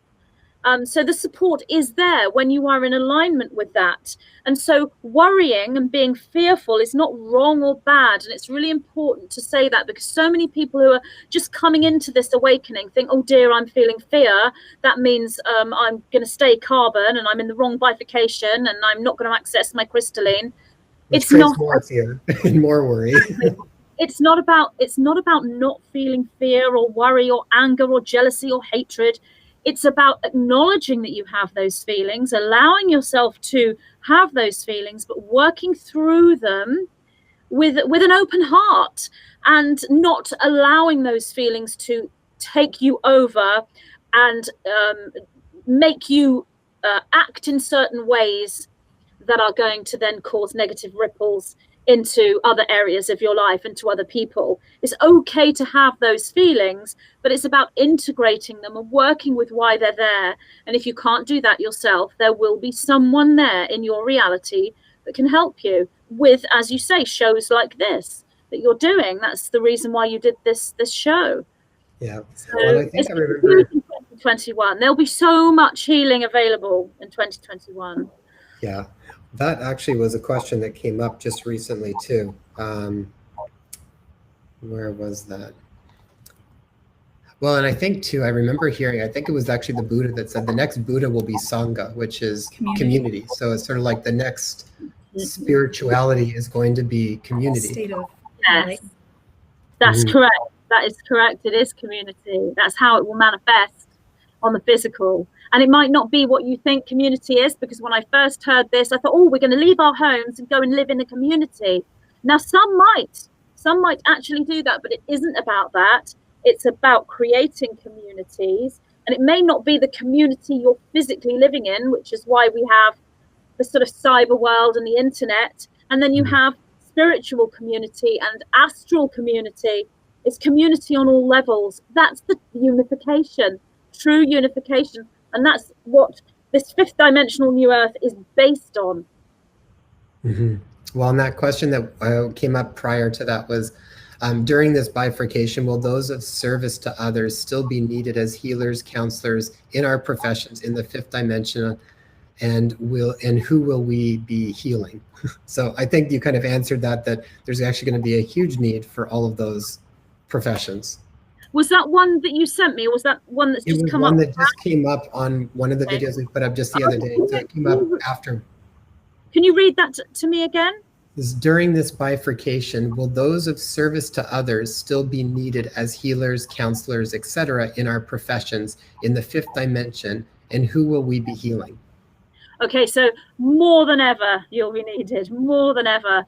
Absolute massive call for the healers. So healing yourself as you always have been and moving forward, and creating communities within the aware bifurcation, But what's going to happen is you've got in this other bifurcation individuals who they don't want your healing. They think you're all crazy and nuts, and they're going their own way, following the mainstream, listening to the experts and listening to the government and the news and everything else. And they will make choices based on that bifurcation that they have chosen. And they're not interested in all of you, but there will come a time when, and this is 2021, when some of the choices that they've made early in 2021, later they realize that that choice was not for their highest, best good. And they go into a regret for making that choice, if you will, and will want to come over to the other bifurcation. That's happening a lot. Those people will need rehabilitation and healing and will come to you. So you may find that you've had people say to you, and they could be people close to you or people that you've just met online, that reject your teaching, reject your information, reject what you are offering them. And then they come back to you and say, you know, I'm really sorry. I've discovered that what you said was actually true. And can you please help me? There's a lot of that kind of thing going on in 2021 that will manifest in a myriad of ways. I never see the exact literal interpretation of it. I mean, I won't say never, sometimes I do, but it's the energetic, and the energetic is of individuals in the negative bifurcation that think it's positive, realizing and waking up, because so many catalysts are going to be given to them, and we'll see the catalysts, and we won't need the catalysts because we're already in the other bifurcation, we're already in the positive bit, and we'll be seeing these catalysts raining down on the rest of the population, and those catalysts will push people into realizations, what is called the Great Awakening sort of level 2, the next stage of the Great Awakening, massive in 2021, and those people will need healing. So counseling, healing, all of that profession, not only will they be needed more than ever, but those professions within aware individuals will become the healers of the future.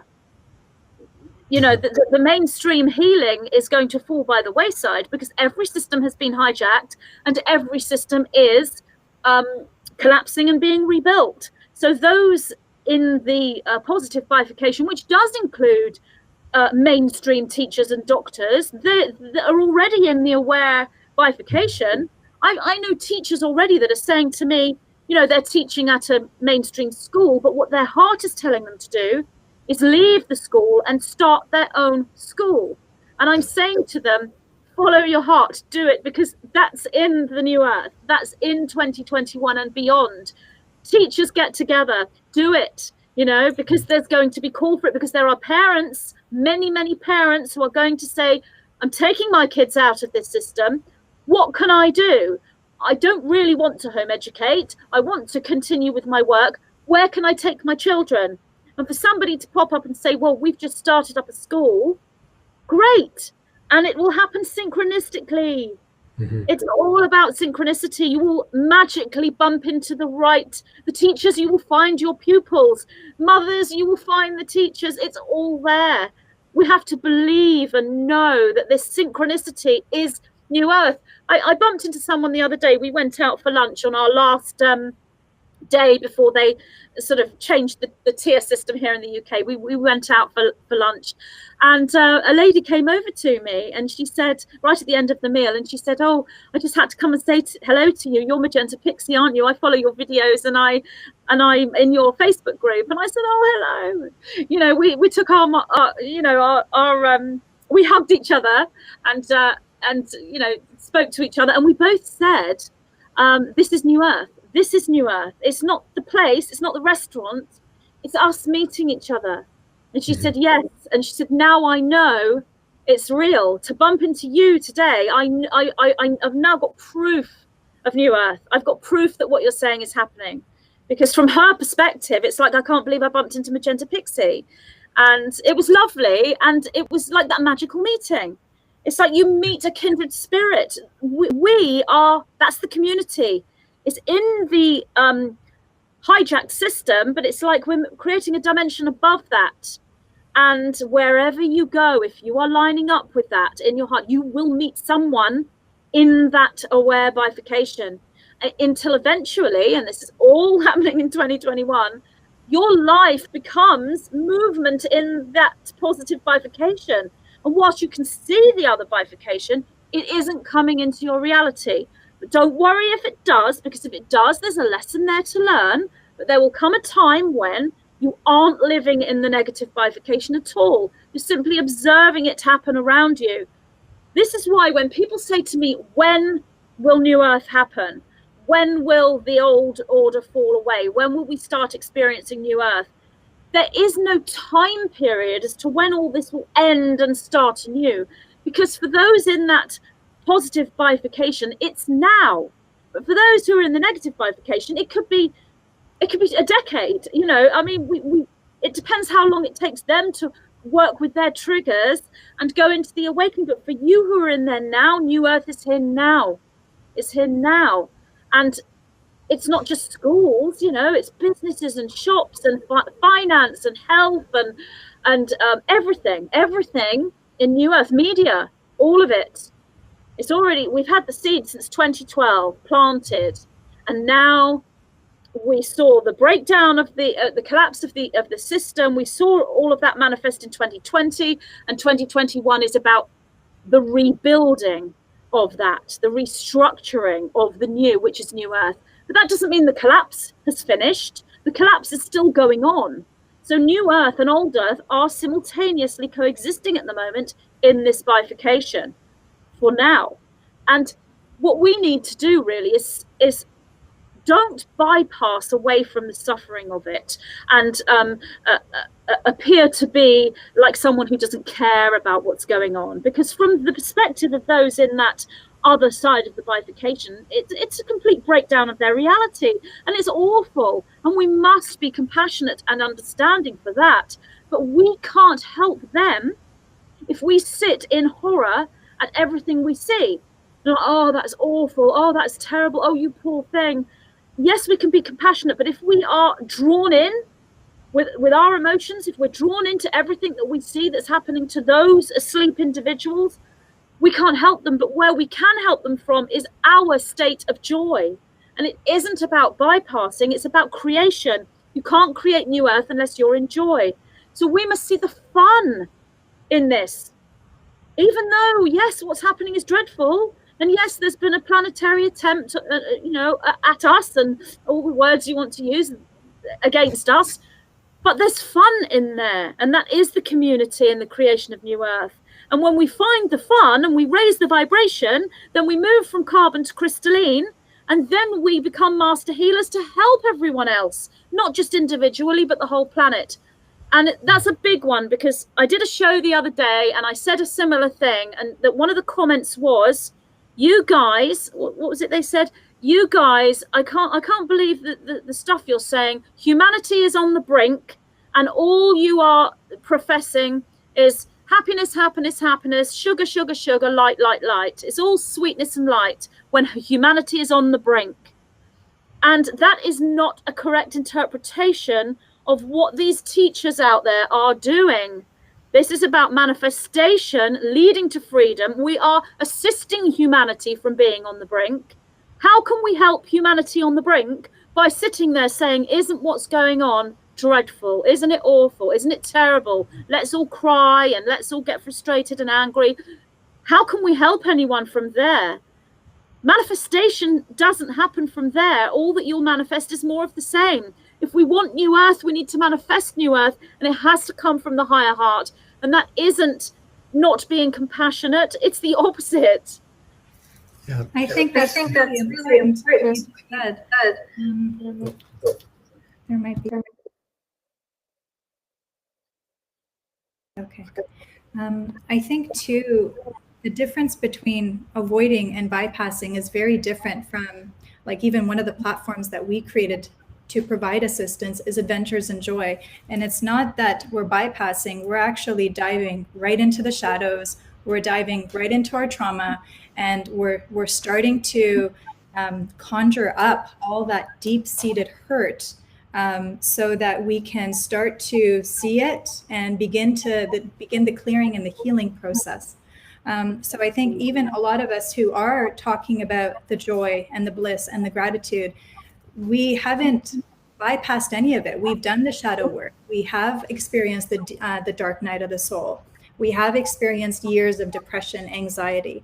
The only way I see, the speakers being separate from those who are tuning into this content right now is that we're simply here reminding everyone else what they can do as they begin to go through the process. So really, we're not teachers in any way. In that sense, we're just reminders of what they can do themselves. And that's when it becomes empowering, rather than, I think in the past, it was more about dependence.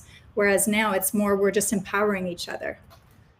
That's exactly it. And I think teacher isn't the right word, and it doesn't hold the right vibration, because it isn't about teacher. Community isn't about teacher, and unification isn't about teacher and students. In that respect, it is a reminder. It's a mirror, a catalyst, confirmation of their own knowing, and a friendship, really.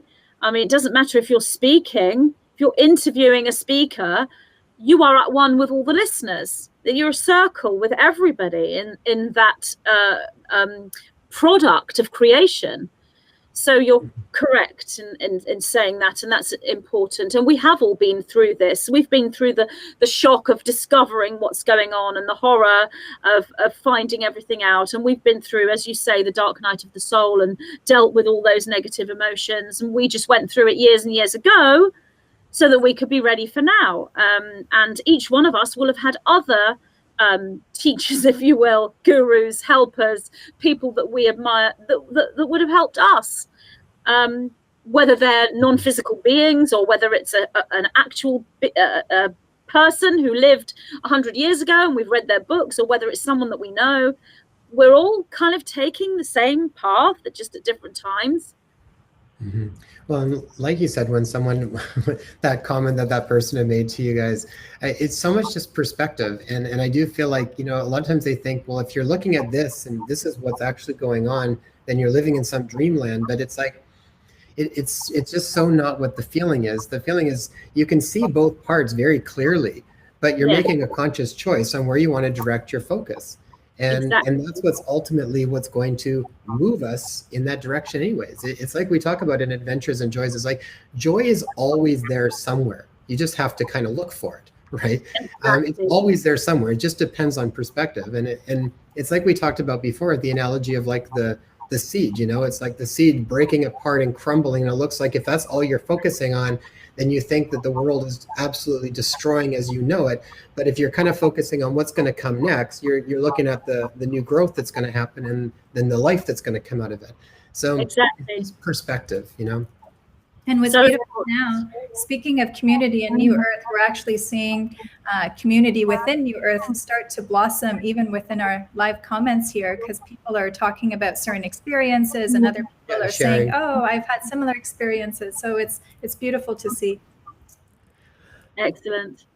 Let's go to another one here. This one came up and I think you kind of mentioned this a little bit in another way, but was regarding with some of the stuff going on more politically right at the moment. And it was, one person asked the significance of Mr. T being surrounded by gold his whole life.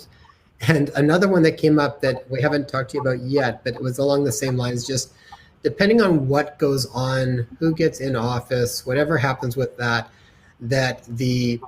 we're still moving in the direction of more light and more 5D, regardless of what happens sort of politically. Yeah, the second question, the answer to that is yes, we are.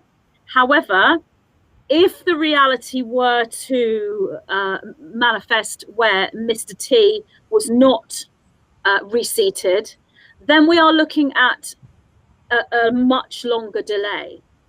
So we're looking at 3 times as much of a delay than if Mr. T got in. So yes, we're still heading in the direction of the light, but it would slow down.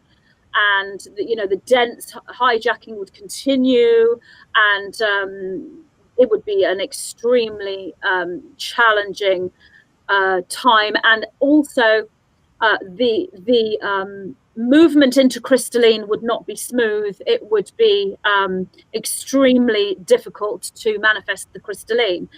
So yes, we'd be going in that direction, but we'd be pretty hampered, and it would not. It's not a good path for us. However, that's not the path we're going into.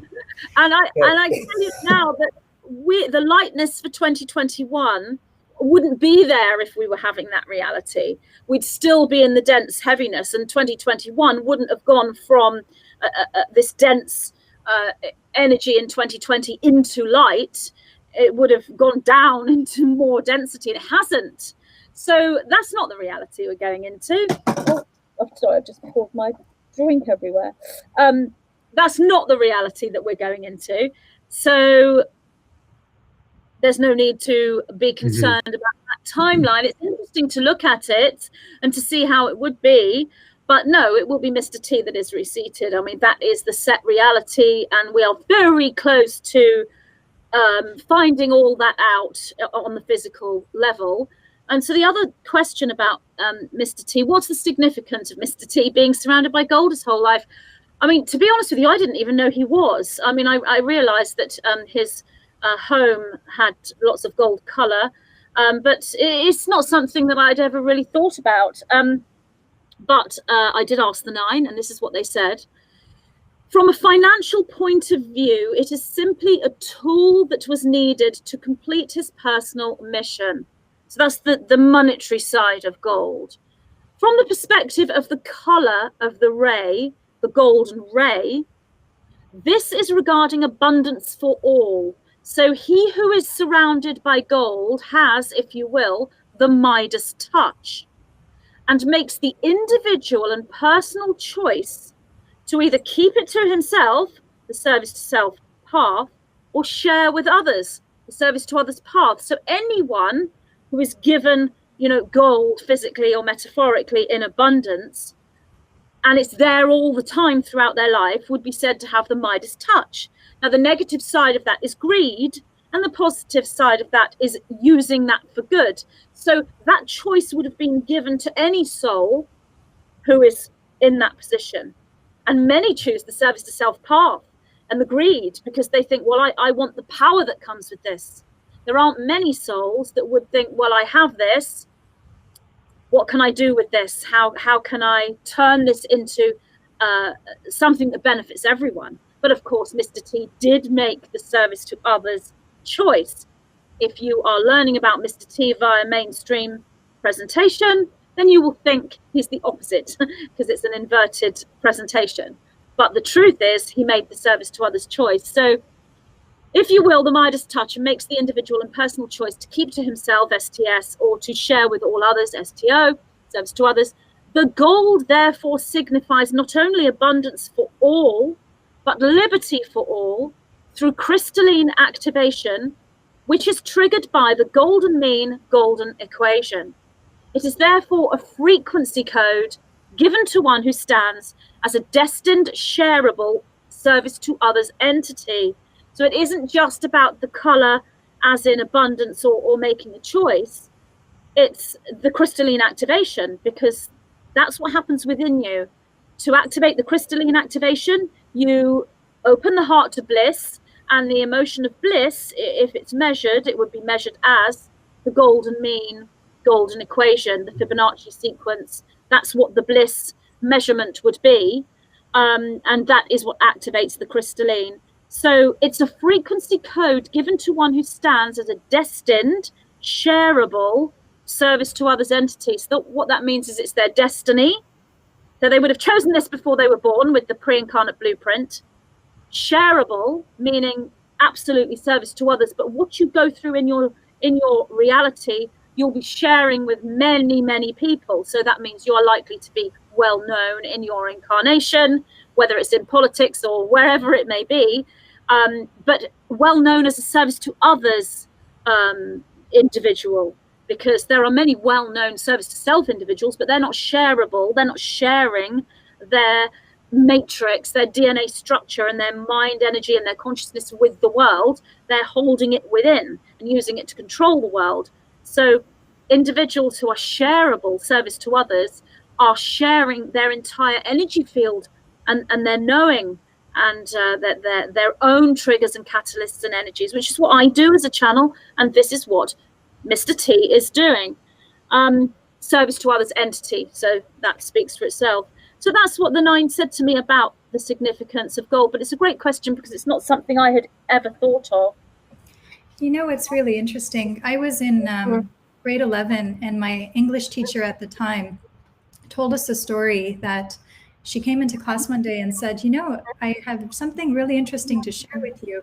Just the week prior, her neighbor had mentioned this to her, that he was basically just driving on the highway. He's a mechanic, and he saw a large, long limousine parked on the side, and it seemed to have there was something wrong, and he stopped and offered his help, and they had a flat tire. So the mechanic said, oh, I'm actually a mechanic. I have all the tools that I need in my trunk. So he just parked to the side and helped him out and changed their tire, or was able to fix it so that they were able to go on their way. And then the driver came out and offered him $50, and the mechanic said, oh, you know what, my life is in such a place right now that $50 is not going to make or break me. Don't worry about it.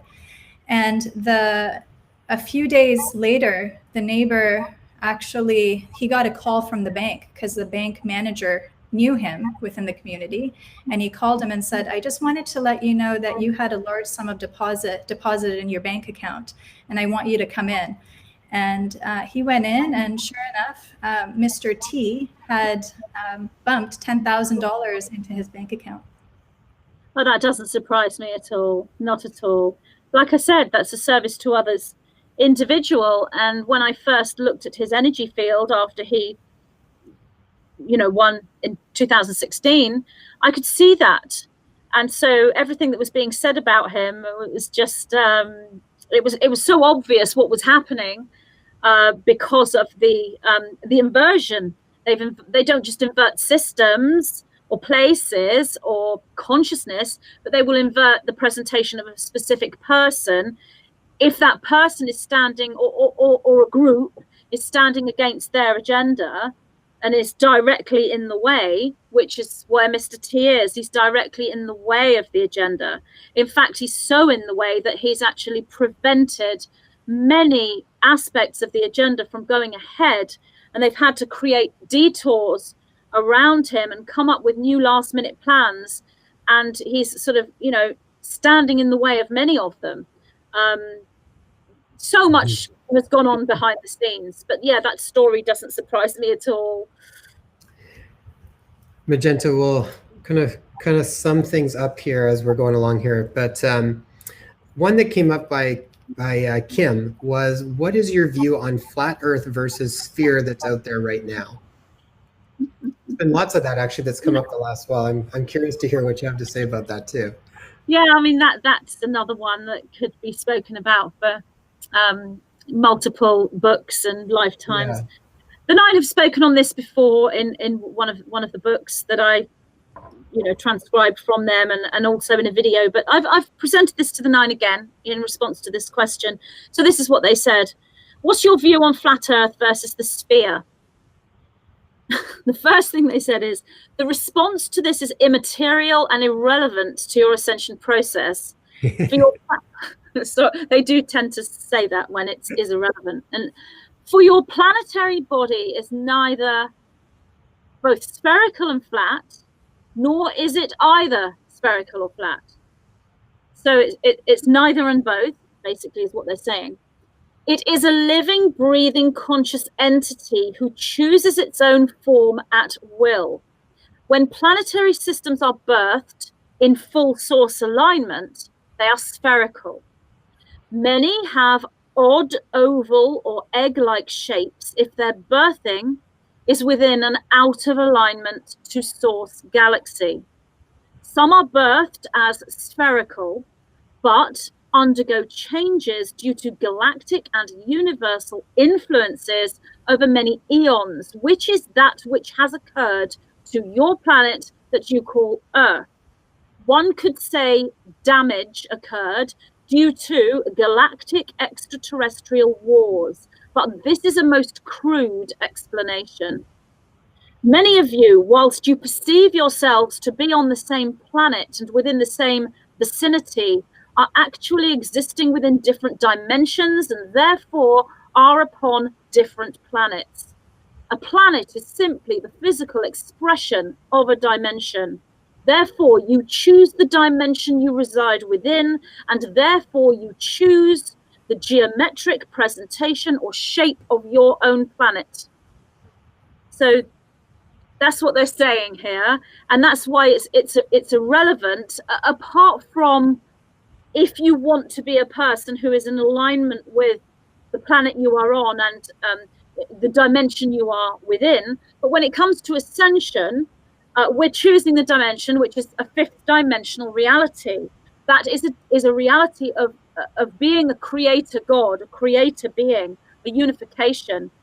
And it doesn't matter what shape the planet is. And on a third dimensional level, if you have large groups of people arguing, it's spherical, it's flat, it's flat, it's spherical. Oh, I can prove it's spherical because of this. I can prove it's flat because of that. You are buying into that division.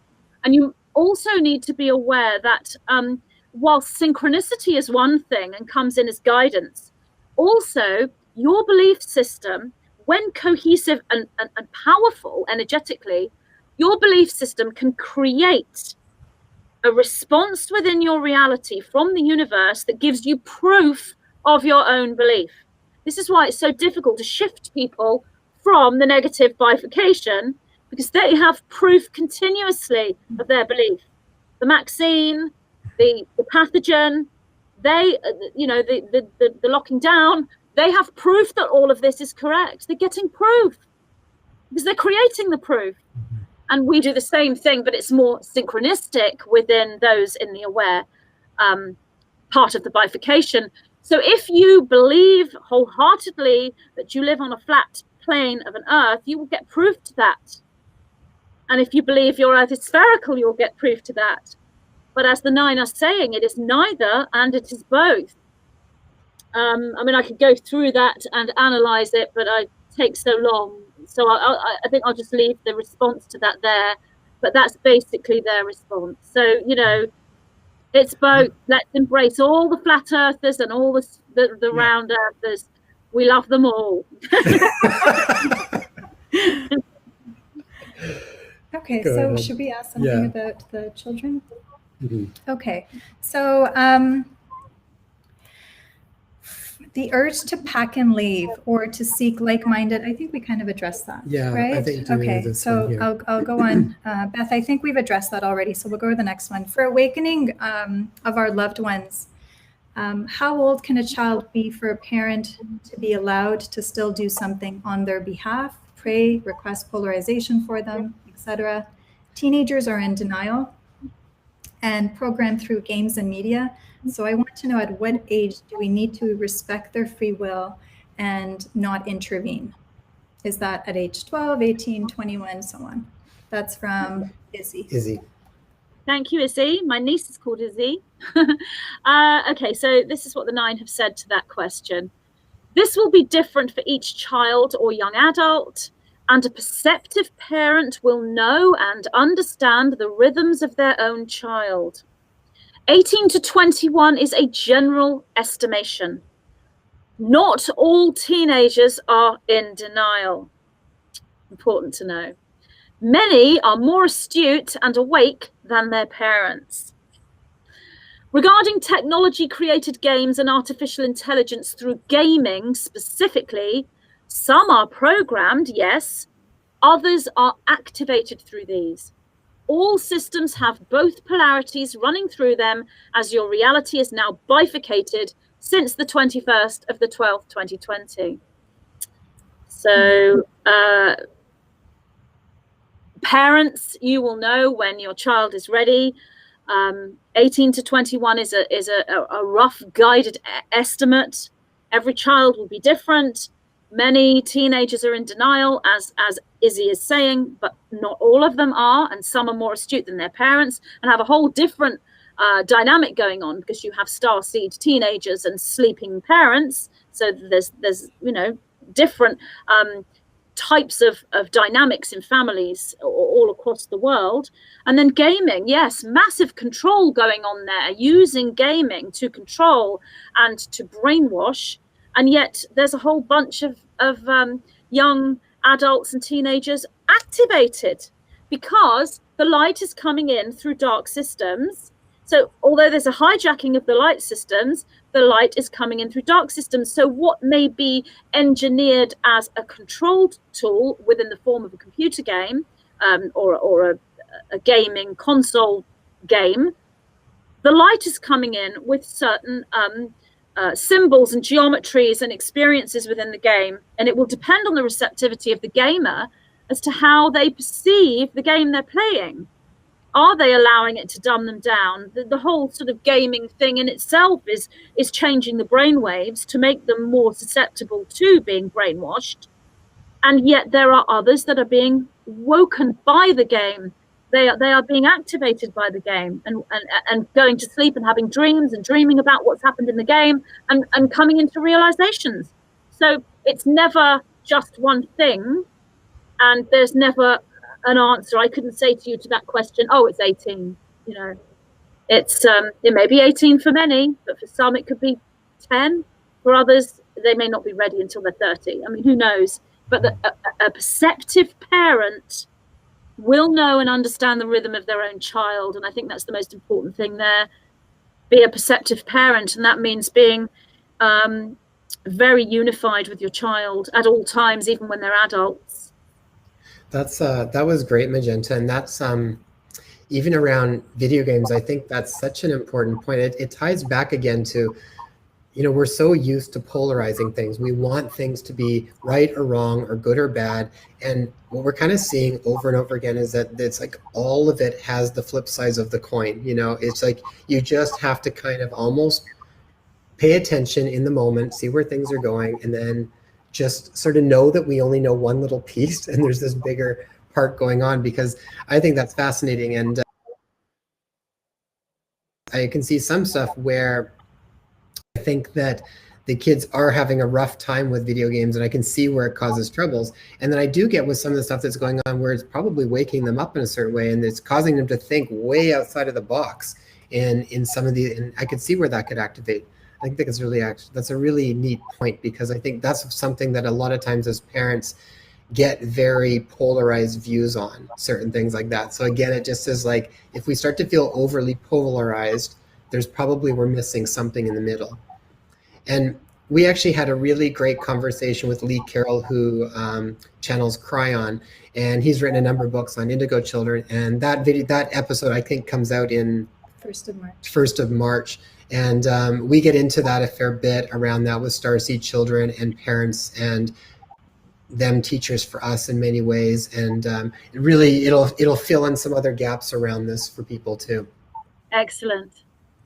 That's I think then, yes, thank you so much for the comment in the chat. It definitely helps us to get this information out to more people. If you like the video, share and subscribe, that would be wonderful. Thank you. Oh, one question, one last one, I think, Magenta. And this actually, if people get your book, The Living Lemuria, that one, which I think is such a great book to break down stuff around diet, it definitely was the most palatable way that I have received that type of information, that just came in very easily. There was no feeling of like judgments and anything along those lines, which so often comes in this industry. And so I really appreciated that. It resonated so deeply. I felt like reading every page, it just felt like I was receiving these light codes almost as I was reading it. So, but one question that comes up that I know you do answer in your book, and I would refer people to go and get your book because it covers a lot of this stuff in so much more detail. But the question was around for pets. So it's like, if during this ascension our diets are changing, and this was from Hessa, if our diet is during ascension our diets are changing and vibrations are raising, so what do we feed our pets? What higher vibrational foods do we feed our domestic animals to help them raise their vibration too, and is bringing meat into our life to feed them affecting us? Okay, so I'll get feedback and I'll ignore it. Yeah, I just did respond to this, and I just said this is being covered within Lessons from Living Lemuria. It is absolutely covered in more depth. Therefore, what I said here, I made a note here just to say, and obviously I took that from the 9 because with Lessons from a Living Lemuria, everything came from them. So what they said was, therefore, we can just say that feeding a species-specific diet to a different species of organic life that's under your care does not affect you karmically per se. All caveats to this are explained within Lessons from a Living Lemuria. So I think really what they were saying in Lessons from a Living Lemuria is, if you are obtaining meat for an animal, let's say you have a cat, if you decide to give your cat a vegetarian diet, you're harming that cat because that cat needs meat. And most carnivorous animals, you know, even dogs, although I know dogs can survive on a vegetarian diet, their species specific diet is going to have meat. So if you're feeding them meat, you are caring for them appropriately. If you can obtain meat from the best source that you can, get the best quality food from places that have reared these animals in a sustainable way, then you are caring for your animal. If you are buying food that's come from the battery farming industry, there's going to be a sort of a second-hand karmic energy here, because although you aren't actually eating it yourself, you're still procuring it for your animal. Basically, it's about making the best choice available to you. So let's say there's 2 people and they both live in a town where one of them can access sustainable meat and battery farmed meat, and the other person can only access battery farmed meat, and there's no way they can access any sustainable meat. The person that has a choice of either will accrue a little bit of karma, if you will, by going for the battery farmed option when they've got a sustainable option. The person who can't do that for whatever reason won't. So it's going to depend on the intention that you have, and karma is a whole other issue. It's very misunderstood. It's not about a big punishment happening to you if you do something wrong, and it's not about fear. It's about you creating an energy within your life that's very much the law of attraction, really. It's the same thing. If you can sort of substitute the word karma for law of attraction, you'll probably understand karma more. But the book Lessons from a Living Lemuria explains all that, and the book is specific to the karma around your actions and around the food you eat, specifically to do with animals, and all of the questions that I've been asked since are in the book, and they all came from the group that I had, the Facebook group, and people were just bombarding me with all these questions, and I thought, you know what, I'm just going to put all these to the 9, and it ended up being a book. But that is a really, really good question, and part of the question is, what higher vibrational foods do we feed them to help them raise their vibration? Animals are naturally raising their vibration. They are so organically connected with the 0 point in the now moment, especially cats, who are so connected to all the multidimensional realms. But the best higher vibrational food to give them is to give them species-specific food. Raw is obviously probably the most high vibrational food that you can give your pets, but there are ways you don't have to give your pets fully raw. There are other things you can do.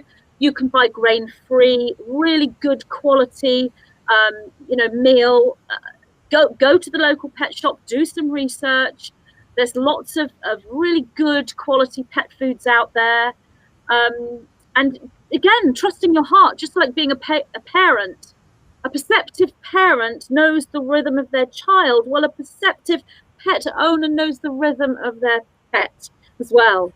And so you will know when you're tuning in, you will know what they need. And is it okay to give your dogs and cats human food as well, like tins of sardines and chicken and salmon? Absolutely, yes. That's high vibrational So get the best that you can, the best that you can afford, and go with your animal. Not all pets will like one particular brand of food, or not all pets may take to a raw food diet. It depends what they've had when they were born as a puppy. But I know there are breeders out there with puppies and kittens that will raise them as raw fed right from small. So if that's what you want, go and find a puppy or a kitten that's been raised that way. I don't know that much about other animals like, horses and things, but it's the same with all. Be in tune with your animal, and you'll know what they want, and get the best that you can. And when it comes to feeding meat, do all you can to access sustainable meat from animals that have been treated well, and not from the battery farm system, which is falling down, breaking down. That's one of the systems that will change hugely, and we will see evidence of that in 2021 and in 2022. Good. Okay, I think maybe the last question, Magenta, is I know you put up a post recently that I glanced at this morning. 2021, what's the big picture? What should we know? How to best equip ourselves, and what are the changes that does the 9 and do you see taking place in this new year? Well, very much what we've already spoken about, and that's the bifurcation. The obvious bifurcation now. It's not about making a choice anymore, or sitting on the fence and not knowing what to decide. It's making a choice between service to others and service to self, or it's not really so much as choosing service to self. It's making choices that you think are right, but you have been hijacked, and it's opening yourself up to receiving the synchronicity and the signs to show you that there might be a different pathway. And for those of you that are awake, not to keep bombarding the asleep by calling them sheep and telling them that they're stupid and that it's their fault that we've got all this tyranny, by showing some compassion to that group and not berating them if you see them with a mask on and refusing to ever speak to them again and that sort of thing. We each are being shown a bifurcation that's leading to unification. But within that, what's happening is exposure of that which has been hidden, more and more coming to light, especially in the political field. And this is very much to do with the media as well. More and more people finding out that the media are perpetuating stories that are not accurate, and discovering that everything since March of 2020 that's happened regarding the pathogen and the locking down and all of those things are all connected together and are all part of the same thing, all part of this control structure. People are going to be waking up to this, and 2021 is huge in that. Those in the other side of the bifurcation are living in New Earth, experiencing New Earth, creating New Earth, coming into community. So that's the feel for 2021. And it's got lots of light. From the perspective of an awake individual, there's a lot of light that wasn't there last year. I mean, we still had that feeling of connection, but it wasn't so much tangible in the physical reality. What we were seeing in the physical reality in 2020 was the collapse of the old structure and this craziness as everybody sort of runs around not knowing what to do and what the truth is and sorting themselves out. Now we have the bifurcated split, this two-world split between one reality and another. And as we look forward as an aware individual, we can see more light. And that's the community and New Earth coming together in a way that wasn't there last year. And this very fast-moving progression of information and awareness and activation and spirituality and ascension, anyone on that path is going to be having experiences all the time, new downloads, new information, new memory coming online, and learning to integrate that and assimilate that. Past life memories, dealing with memories of things that happened in this life that you thought that you had dealt with, more stuff coming up, things that you have buried coming to the surface, shifting your reality, working with the physical body, working with the diet, the health, the way you are with other people, very, very light-based for those who are aware. And for those who are not, it is a collapse of your reality in front of your eyes. And it's shock, disbelief. So very different. That's why it's a bifurcation, because the two experiences are polar opposites. And it's in every decision that you have. You can see the bifurcation now everywhere, and the positive and the negative aspect in everything. And the fact that we have this deep polarity and deep bifurcation, those who are in the aware side are being taught about unity through this. Like the question that said, teenagers are in denial. That's a paradigm, that's a belief system. Teenagers are in denial, and it's most probably correct for most teenagers. But this awareness aspect of the bifurcation, showing you unity, is teaching you, well, teenagers aren't all in denial. Many of them are, but some are not. Some are actually teaching the parents. That's a new awareness for me. So it's expansion, waking up. When you're in that bifurcation of being awake and aware, then you get more of the same. You're becoming more awake and more aware, which is why New Earth is being created. So that's what I'm seeing so far. And obviously there's a huge issue centering around the US political arena. And that's massive in the first half of 2021. Thank you. All right. Is there anything else you wanted to share, Magenta? Do you know, I think there was one other question. I don't know if we looked at. Was there another one we didn't get to? We've got one here by, I think it's Michaela. Oh, yeah.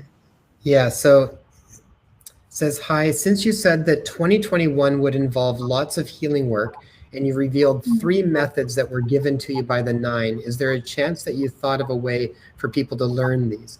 It seems we need to be guided through them or have guidance on how to utilize them. Or is anyone in your community taking these methods forward to be used on a larger scale, which will be needed? Yeah, that was what I wanted to say. So I'm not sure of these 3 methods that Michaela's referring to. So, you know, if she wants to either send you or me what she's referring to there, because I can't think of anything that has spoken about 3 healing methods. However, there was the 3-step plan to ascension in lockdown, the 3 stages that you go through. Not well, it is a healing tool, but it's more to do with awakening and ascension. If that's what she's referring to, then obviously that's been put out as a video. And I did explain in the video that originally when I got a monadic template like that, I would have written a book from it, because it's a huge teaching tool in and of itself. I would have written a book, but there wasn't any time to do that. It would take months to write a book and edit it and get it out. And I needed to get the information out there and then.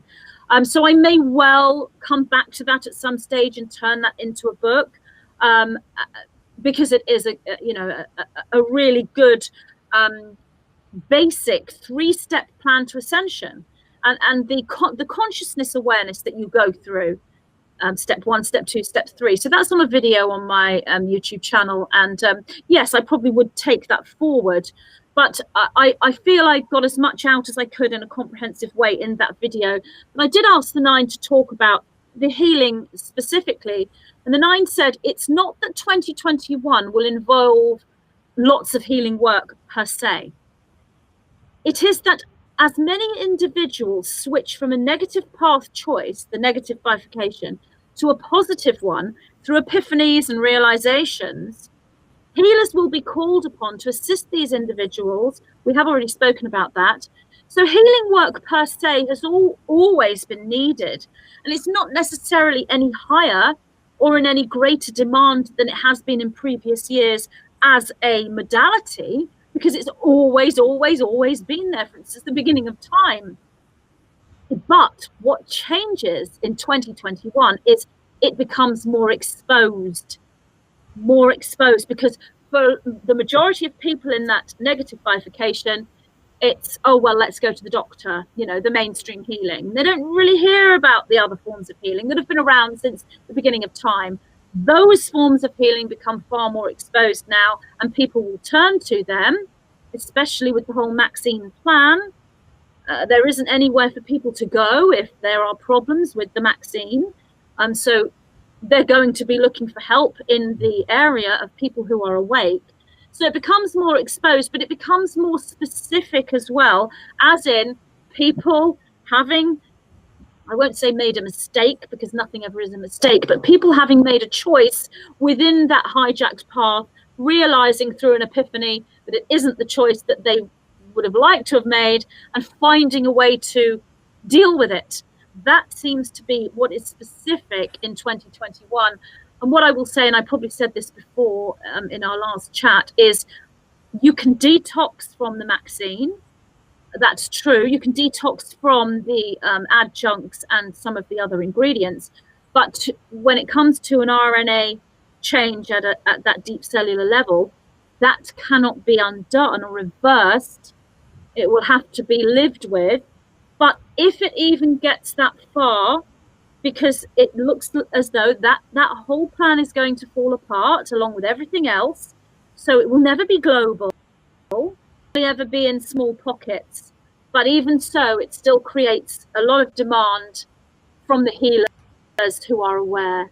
So I hope that's been so specific to that. So it's not about more healing per se, but it's about more exposure of that type of healing and more specific to assisting people who have made decisions that they would rather not have made once they come to these realizations. Yeah. Thank you. Yeah, it's exciting to see, I think, how medicine is going to be changing over the next few years. So much stuff that we've been aware of for so long, and that, people know clinically that are using it, how valuable it can be. I think it's just going to come more and more to the forefront. Absolutely, yes, very much so. And in 2021, we'll see evidence of that. All right, guys, I think that's probably a wrap. So Magenta, it seems like whenever we get you, we hold you for about 2.5 hours. So Magenta, thank you so much for all of your time. I think most people that are on here know how to get a hold of you anyways, and I'll make sure all of your links are in the show notes. And again, for people that had questions on some of the stuff around the diet, really, I highly recommend go get the book. I was really blown away. All the questions in my head were literally like, I turned the page and the question that was going through my head, the question was asked. I turned that, what about this? And it was like throughout the entire book. So I found it really, really informative. And for people that are, because part of this too, like you had said, it's like, we all need to support ourselves right now. So it's one of the ways that we support ourselves, whether we're looking at supporting ourselves or bringing in light. But it's like some of the big things that help us the most: eating a healthy diet, eating a clean diet, making conscious choices on what we're eating, finding downtimes, finding ways to nurture ourselves, getting out in nature as much as possible. I mean, these are all things that I think are just going to assist in moving in that direction that's going to be positive for all of us. And it helps us work and naturally kind of dissolve some of the tensions and the stresses and the frustrations that come up. I mean, go spend some time in nature, or bring nature into your home, spend time with plants and stuff. It doesn't have to be out, but wherever you can, you bring it in and you connect with it. And I find that that's always so grounding for us too. I agree completely. Yeah. So Magenta, where's the best place to send people just so they can hear it from you? Well, they can go to my website, magenta@magentapixie.com, and there's a link there to YouTube. And then if they want to write to me personally, there's an email address on there, but that will go to Daniel. And I get so many that he doesn't always pass them to me, unfortunately, because I just can't read them all. But, you can still try an email. And then I have a Facebook group, which I think may not last. I don't know if it will last throughout 2021. We have a lot of censorship.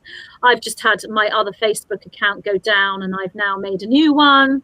And I posted that on my group. I said, everyone add me, as I'll have to post with this account now. And like 500 people added me in about 20 minutes. It was crazy. So I'm on Facebook at the moment. But if that group does go down, and if you're not on Facebook and you don't want to be on Facebook, I understand. I will migrate the group to MeWe, where I also have an account. And so if the Facebook groups goes down, I will bring that over to MeWe, and I think that's probably more sustainable. So I am on social media. I'm on Twitter. I'm on Instagram.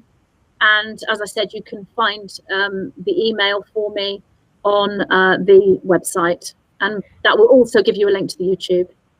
And also sign up for newsletters. It's easiest for people right now whose channels are getting taken down and censored for stuff. Sign up to the person's individual newsletter, because that's the easiest way for them to have direct contact with you, to send out where you can follow their other information as well. I think, do you have a newsletter too, Magenta? No, I don't have a newsletter or an email list.